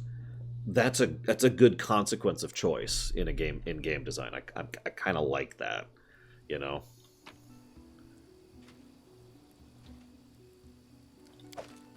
I feel tired.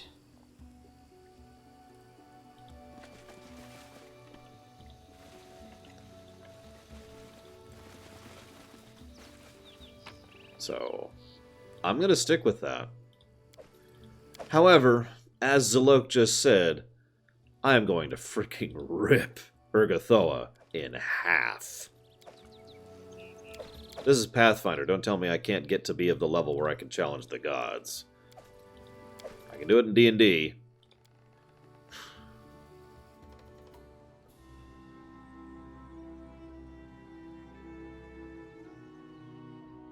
Nothing substantial, Tessie. I just permanently lost a party member and all her gear. Because her god decided to be Greek. Catch my breath.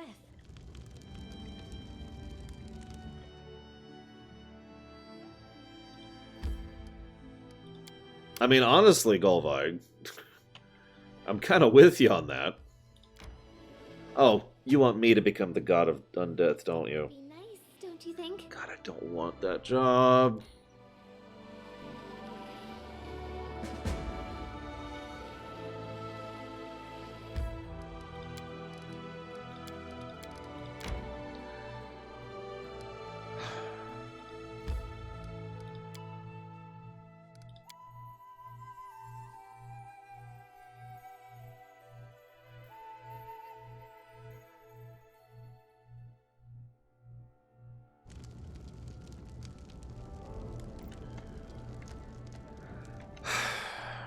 So let's rest, first and foremost. Now that we've permanently lost Jaethal. God dang it. No, hang on. God damn it. Let's say that as thoroughly and literally as we can. Because I think that's actually quite literal in this case. Yeah, yeah. Oh, hey, Akun could be a minister. Sure. That's, sure, whatever. He's not going to be as good at it as her, but I need someone there.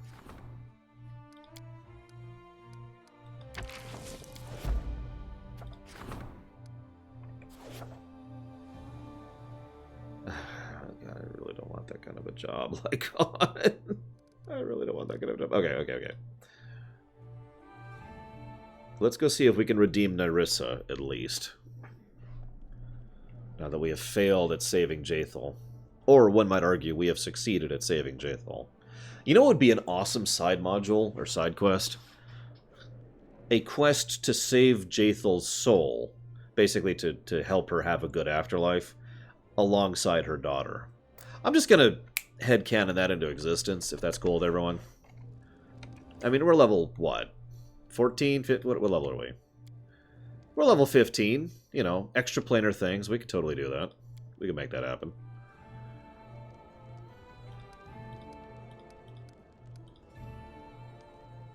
No, Golvig.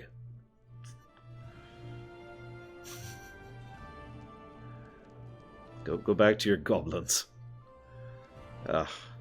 I'm actually at the point where I don't really have anything to spend my spell. I guess I could take Maximize? Sure, whatever. Why not? Hey look, level 5 spell that I don't want or need. I want a level 4 spell, but I don't have that.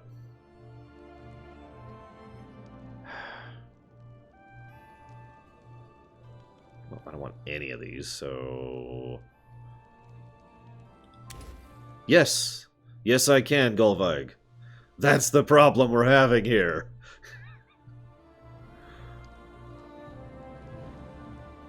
Wait, what?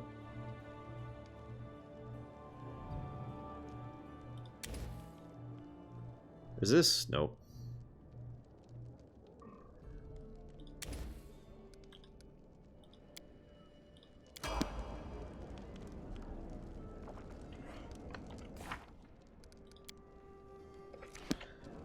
Alright, let's have fun, as they say. Time to enter Nyrissa's dreams. I wouldn't mind guidance on this one. I really want to redeem Nyrissa. Like, that's actually been a goal of mine for a while now. Especially since Chapter 3. Honestly, since Chapter 2 with the troll thing. Okay, real quick. Let's level her, too.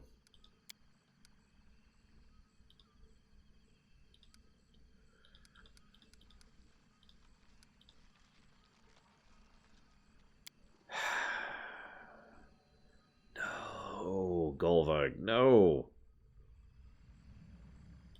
Sure, whatever.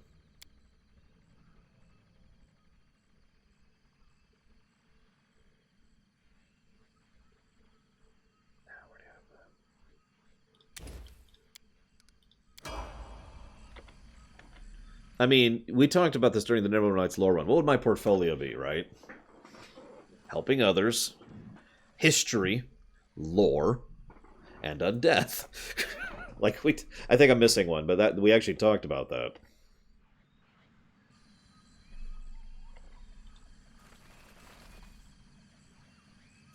I sure hope so, Plutonia.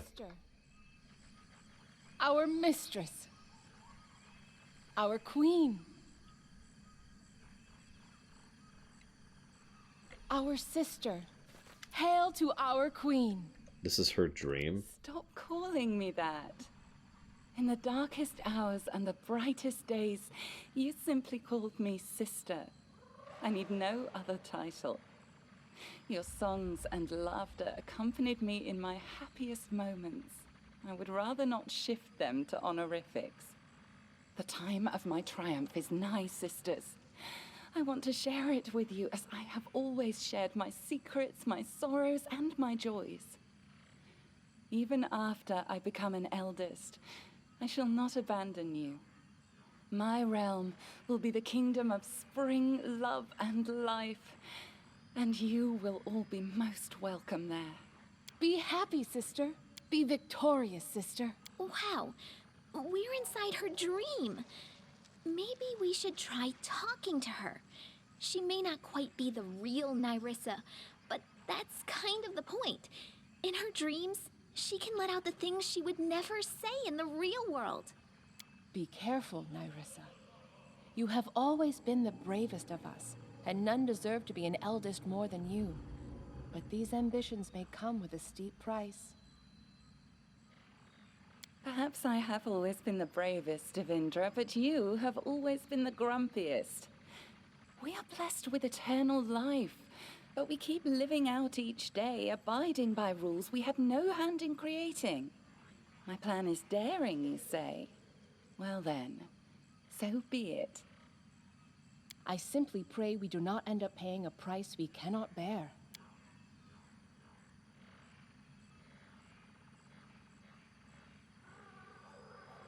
I don't know if I can kill you in a dream, but I'm itching to try. Why did they call you Queen? Can you hear them? 1,000 voices. I can hear them. They call to me. But not the way I wanted, no. I should have been a queen. Instead, I reduced kingdoms to dust. And did you not help me with that?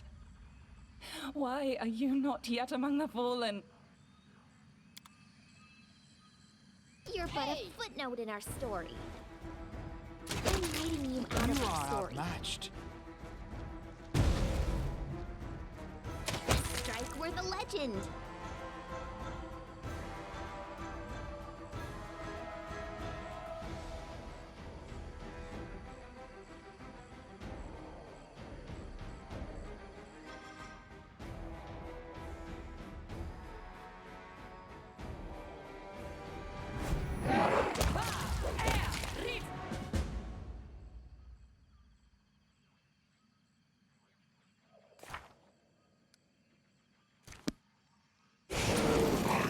Sent by the elders. I cannot lose!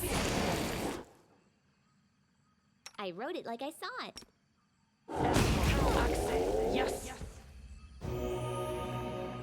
Finish me, scum! I will not bow my head! Yes! Can the self-proclaimed queen not fight off a mere animal of the kennel? I come not to kill you. A trial awaits you, trespasser.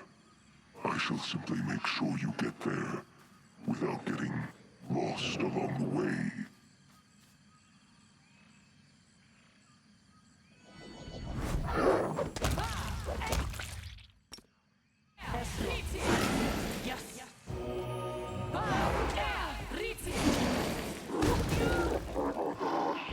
Jesus.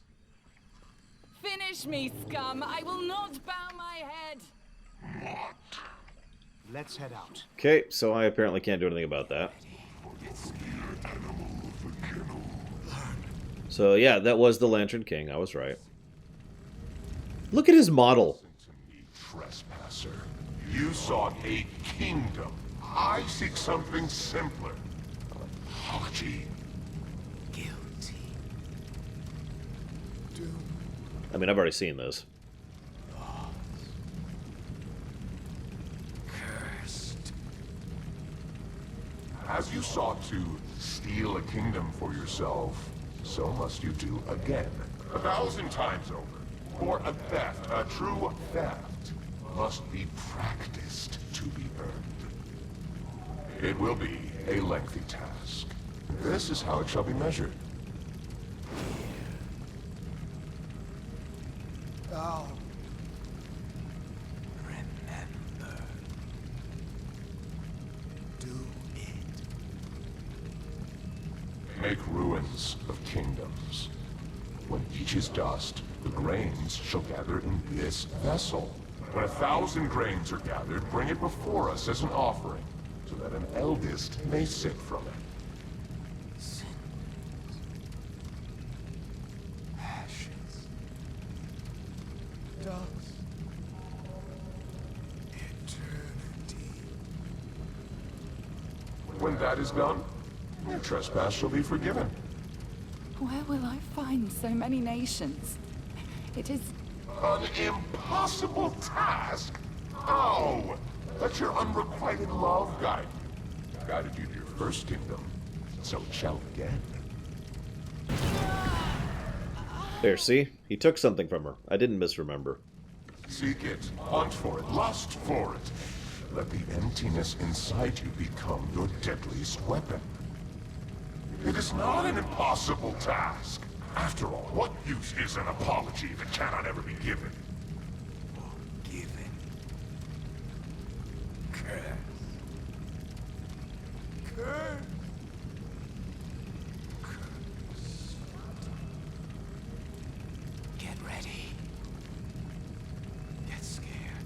Funnily enough, while most of the voice acting in this game is pretty good, I would say the best voice acting by far is on Nyrissa and the Lantern King.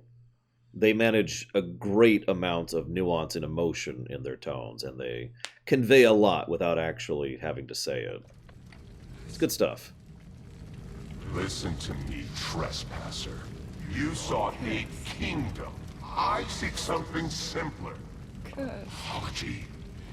Did I truly deserve all this? You could have simply refused to comply with their demands.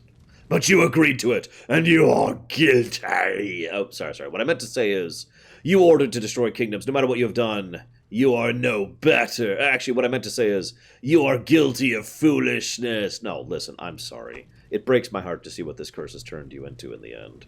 So many wish to judge me. For someone who cannot comprehend the burden of the curse, you assume far too much. Burn! Be careful, everyone. Okay, was that the wrong choice? Like, I don't mind some guidance here. Because I'm just going to save scum it if I have to. I'm writing you out of our story. Okay. My lady, there's nothing we can do. The powers of those who've hidden the Briar exceed our own in many ways. Why search for that which has ruined me? He said, let your unrequited Let love us guide bide our you time. to the doomed kingdoms. No, I will not search any longer, but I must find it. Come now, start searching. It must be here in the stolen lands. My lady, there's nothing we can do. The powers of those who've hidden the Briar exceed our own in many ways. Why search for that which has ruined me? I told them to stop. No, I told them to search. Let your unrequited It is pointless. love guide you. Why do I need this? Do you see now? Do you see? They ripped my heart out and threw it into your world. And something else was torn out with it.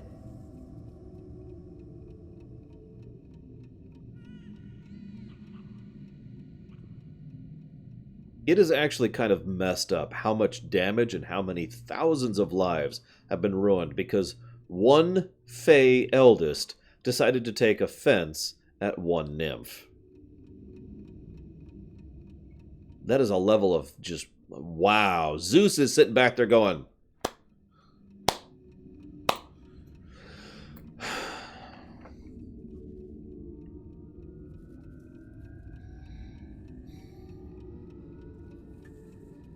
No, something deeper. Brighter, I suppose. I only know the sound of this word, but not its meaning. A burning word. A stupid word. Love. I don't actually think a soul can be irreparably damaged. Perhaps not all is lost for you after all.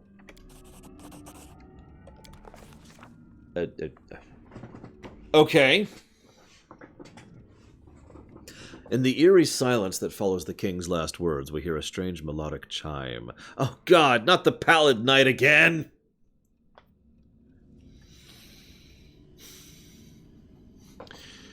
The world around us began melting into a colorful whirlwind. The insidious nymph Nerissa was gone. The visions of her servants faded away like candle smoke. I instantly realized what was happening. We were being drawn into the deepest levels of the dream. In places like these, secret memories and hidden desires could be hidden and perhaps not even known to their owner. But what incredible luck to make it here. Would we be able to return? We found ourselves in a flat area amongst a glistening, pale green rocks. The areas of lush vegetation spotting the rocks were easily recognizable as flowers of the first world.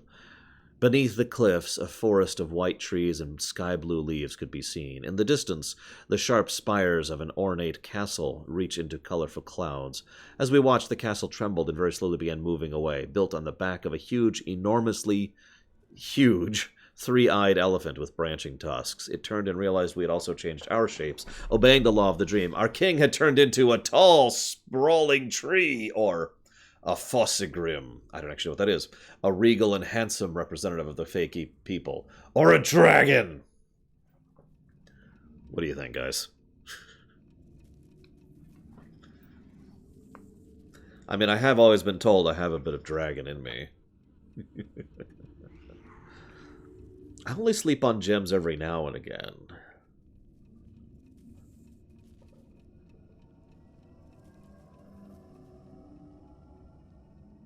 I don't know what a fossegrim is. Let's look that up.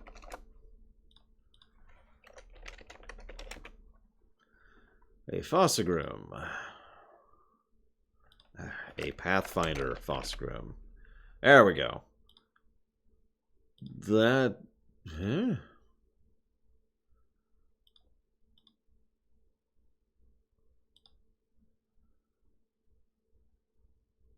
Mm-hmm. Let's just be a dragon. But what had I become? The king met my gaze and said, Lindsay, you look exactly like an unknown but very fluffy creature. Or a shaggy giant with a huge club. Or a flying inkwell. Oh, I love a flying inkwell. What do you guys think? Should we do the inkwell or the fluffy creature? Because those are both awesome choices. I gotta flip for that. Those are great choices. Hang on. The coin says inkwell. The sun blazed across the golden scales of a dragon, reflecting thousands of sunspots all around. Feeling the full power of his new guise, the king immediately tried making someone their minion with the power of his mind. Oh wow, we are absolute crap in all of those. A fluffy flying inkwell. It's just like a little tribble, but if it's got like a hole in it for ink.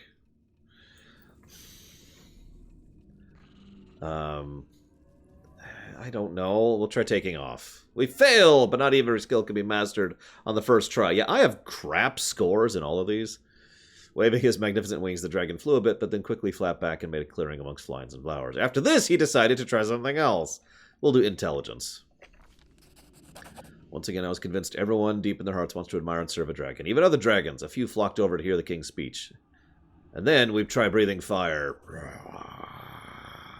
A cone of blistering flame blossomed like the rocks on 1,000 fire-colored flowers, and the magical crystal cliffs of the first world reflected like a mirror. I hurried to record the first steps of the king and his new brilliant appearance. I managed to use earth, leaves, and even some steep rocks as canvas. Honestly, being a flying inkwell wasn't that bad. While reflecting on a particularly precise metaphor, from our height I noticed that in the middle of a sun-dappled forest of summer there was a small island of winter. Amidst the snow and ice, a small flock of little fae were hiding something that resembled like a sparkling casket. In case it ended up being important, I took the liberty of sketching the place and committing it to memory. Meanwhile, the king decided to try. A melodic laugh rang out of nowhere, not offensive, but rather inspiring. It seemed someone else had been watching the king's attempts. It was none other than Nerissa herself approaching, but something about her was different, strikingly different from the insidious, cold-blooded villain we'd come to know. There was no shadow of arrogance or anger, just cheerful sparkles in her bright eyes. I'm so glad to meet new guests in my domain. Greetings. She didn't recognize us at all. We attack her on sight. Oh, yes. Let's see. I am Nerissa, and this is my 1,000 breaths. She scooped up the fire still burning in places after the dragon's breath and rolled it in her hands, turning it into a flower, a wild rose with glowing petals. Before our eyes, the flower took root and spread to the nearest rock. I like you, stranger. Will you stay with me? Soon I'll become something much more than I am now. Soon my domain will be larger, more beautiful, its doors open to the bravest, most wonderful of creatures, all with blazing souls. Together we will create a dreamland unlike any the First World has ever known. It's a shame this is all just a dream. A dream? Oh, well, let it be so, then. One day this dream will become reality. We children of the First World are gifted with the ability to change reality, so we are free to fulfill any dream. We are too often timid to do this, expecting punishment from our self-proclaimed gods. But I, for one, am not afraid. How about you, stranger? Her words sounded progressively quieter as the world around us was subsumed in a multicolored fog. Before the king could reply, the vision faded, and we found ourselves in a completely different place. It seemed vaguely familiar, the stone platform with a pedestal in the middle. That was something we had already seen, back when we were looking for a way to get rid of the ever-blooming flower. As in that old vision, Nerissa sat on the pedestal, her head bowed low, just a shadow of the proud and powerful nymph we'd just spoken with recently. The place she sat literally emanated an intense pressure and a feeling of stiffness. My guess, magical prison. As we approached, Narissa raised her head. You, I remember you. Our meeting is the last of my bright memories, the evanescent dream. Afterward, there was a battle. My sisters slain by monsters with such ease, like wind extinguishing candles. Defeat and pain, why have you come? To relish in my despair? Yes! Oh, I drink your tears! Oh, they're so delicious. No, Golveig. But Lindsay is. I'm an inkwell. Don't succumb to evil and despair. Only then will you have a chance. Something strange shone in the nymph's eyes. It was as if the word of the king had been imprinted somewhere deep in her soul, and with these final words the vision faded, taking us back to where we'd entered this crazy world of melting dreams. My Skylark, your song is sad today. It's Tristran. Oh. These young deer have barely grown their antlers. They face their fathers in fierce combat. Have you ever seen it? The time has come. You are a stag now, not some defenseless fawn. Go. Go and fight. You were born for glory, my wolf cub. There is room in this world for all sorts of different birds. Some sing sweetly, while others screech proudly. But the peacock displays bright feathers to outshine them all. Be my peacock. Shine!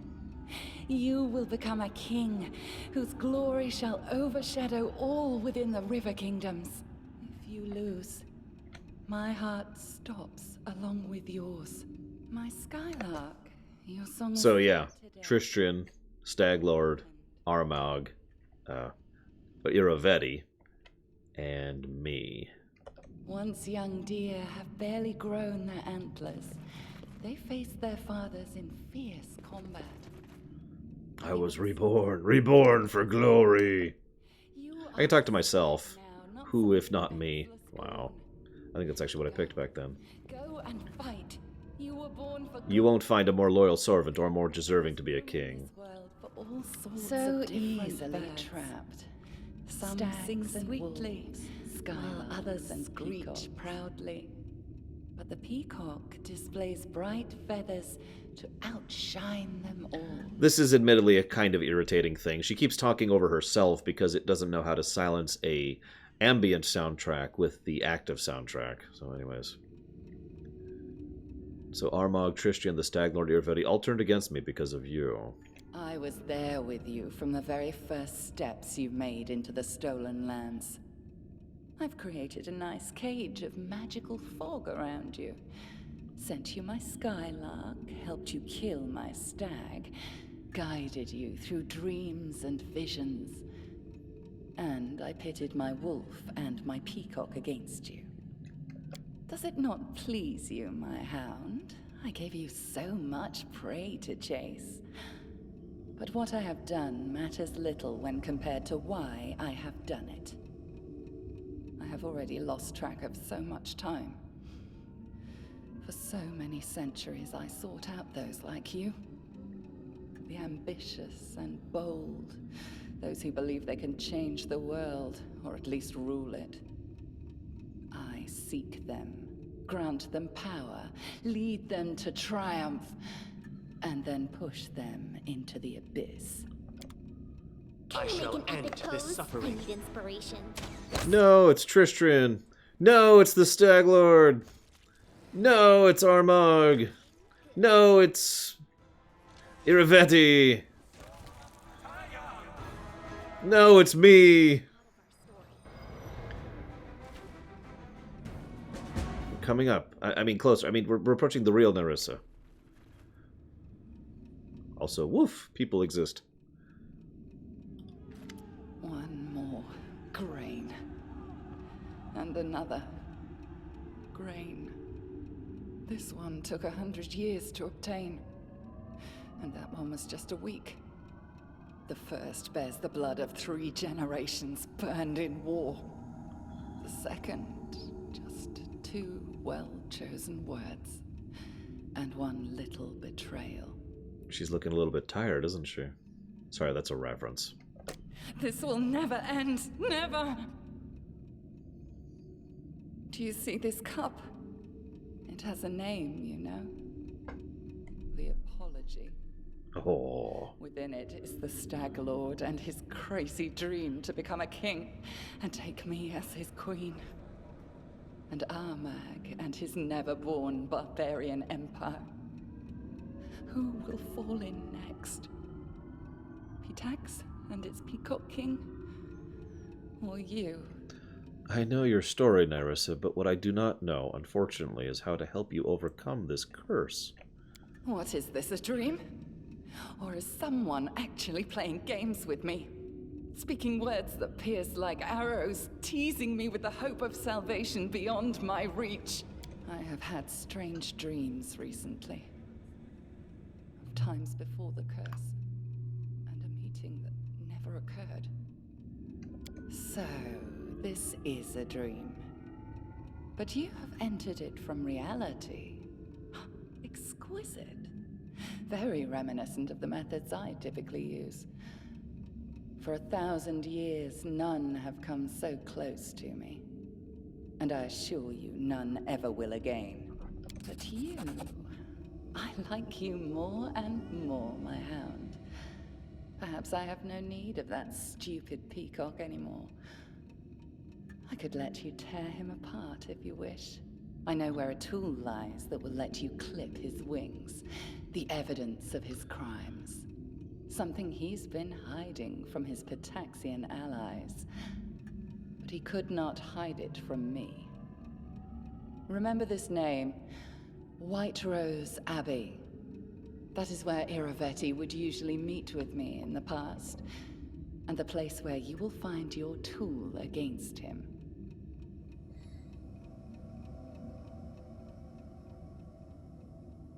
So option 1 says, fine, I'll go. Let's see the worth of your words. Option 2 is, another ambush? It seems like you take me not for a hound, but some foolish chicken. Option 3 is, don't get your hopes up. I won't dance to your tune.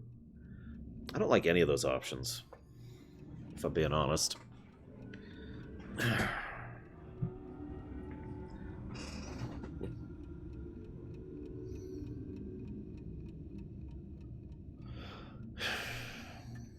What do you guys think?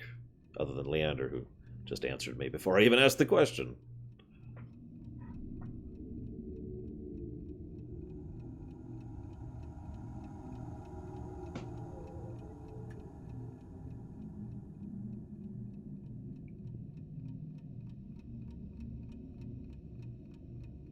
See, the problem is my knee-jerk reaction is 3. But at the same time, I don't think I have reached her enough to do that. So I'm going to go ahead and say fine. My brave, brave hound. We will get along nicely, I dare say. That's the idea.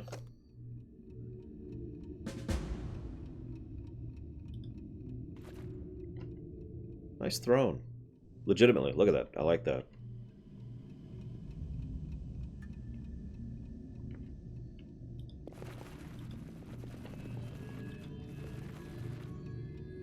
Well, I don't feel like I succeeded at that. The one and only thing that might work out for us is I remember Lindsay jotted something down. And I'm God, I love that animation. And I'm hoping I can do something with that. Oh, hey, a chest. With... oh, right.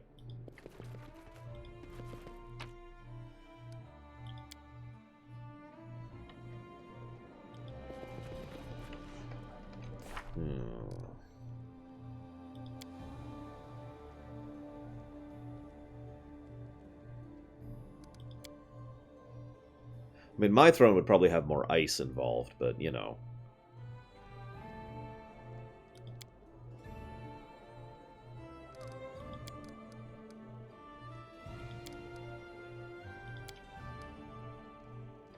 Well, weirdly enough, we're back at a pause point, other than the one side quest we have, which is to go after what's-her-face's thing.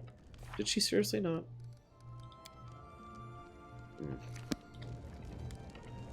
God, we're only on 6 of 8. We're never going to beat this game, guys. I should shut up about that. people might misunderstand me.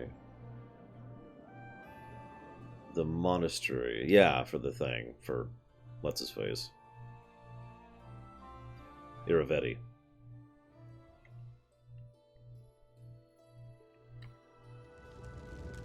So, the thing that she'd been searching for on this land is her soul slash heart slash whatever you want to call it. That's what she's been doing as her side project while also trying to kill us off.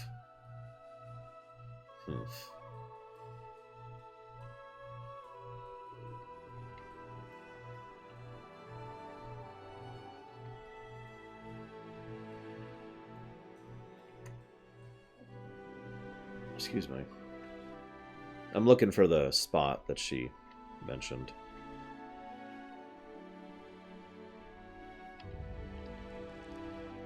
I figured it'd be over here in Pitax, but apparently I'm wrong?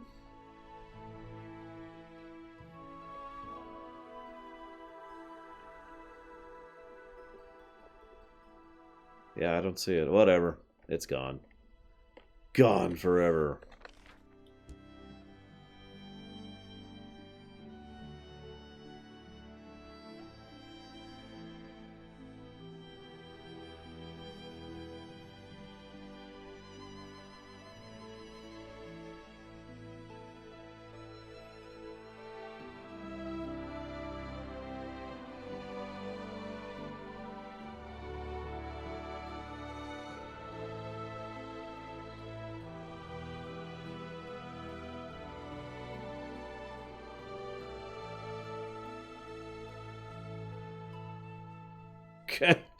I'm like, East, you got it! I'm not seeing it. Oh, there it is. There it is. God, I must have just gone right over it. Okay. So... it's time to go to Goldflabiusville.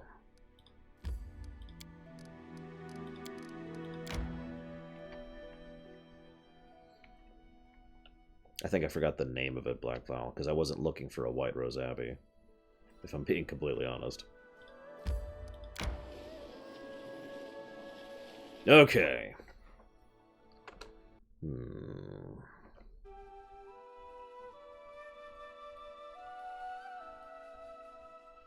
Yeah, I think I'm going to chop here, actually. So, for those of you watching on YouTube,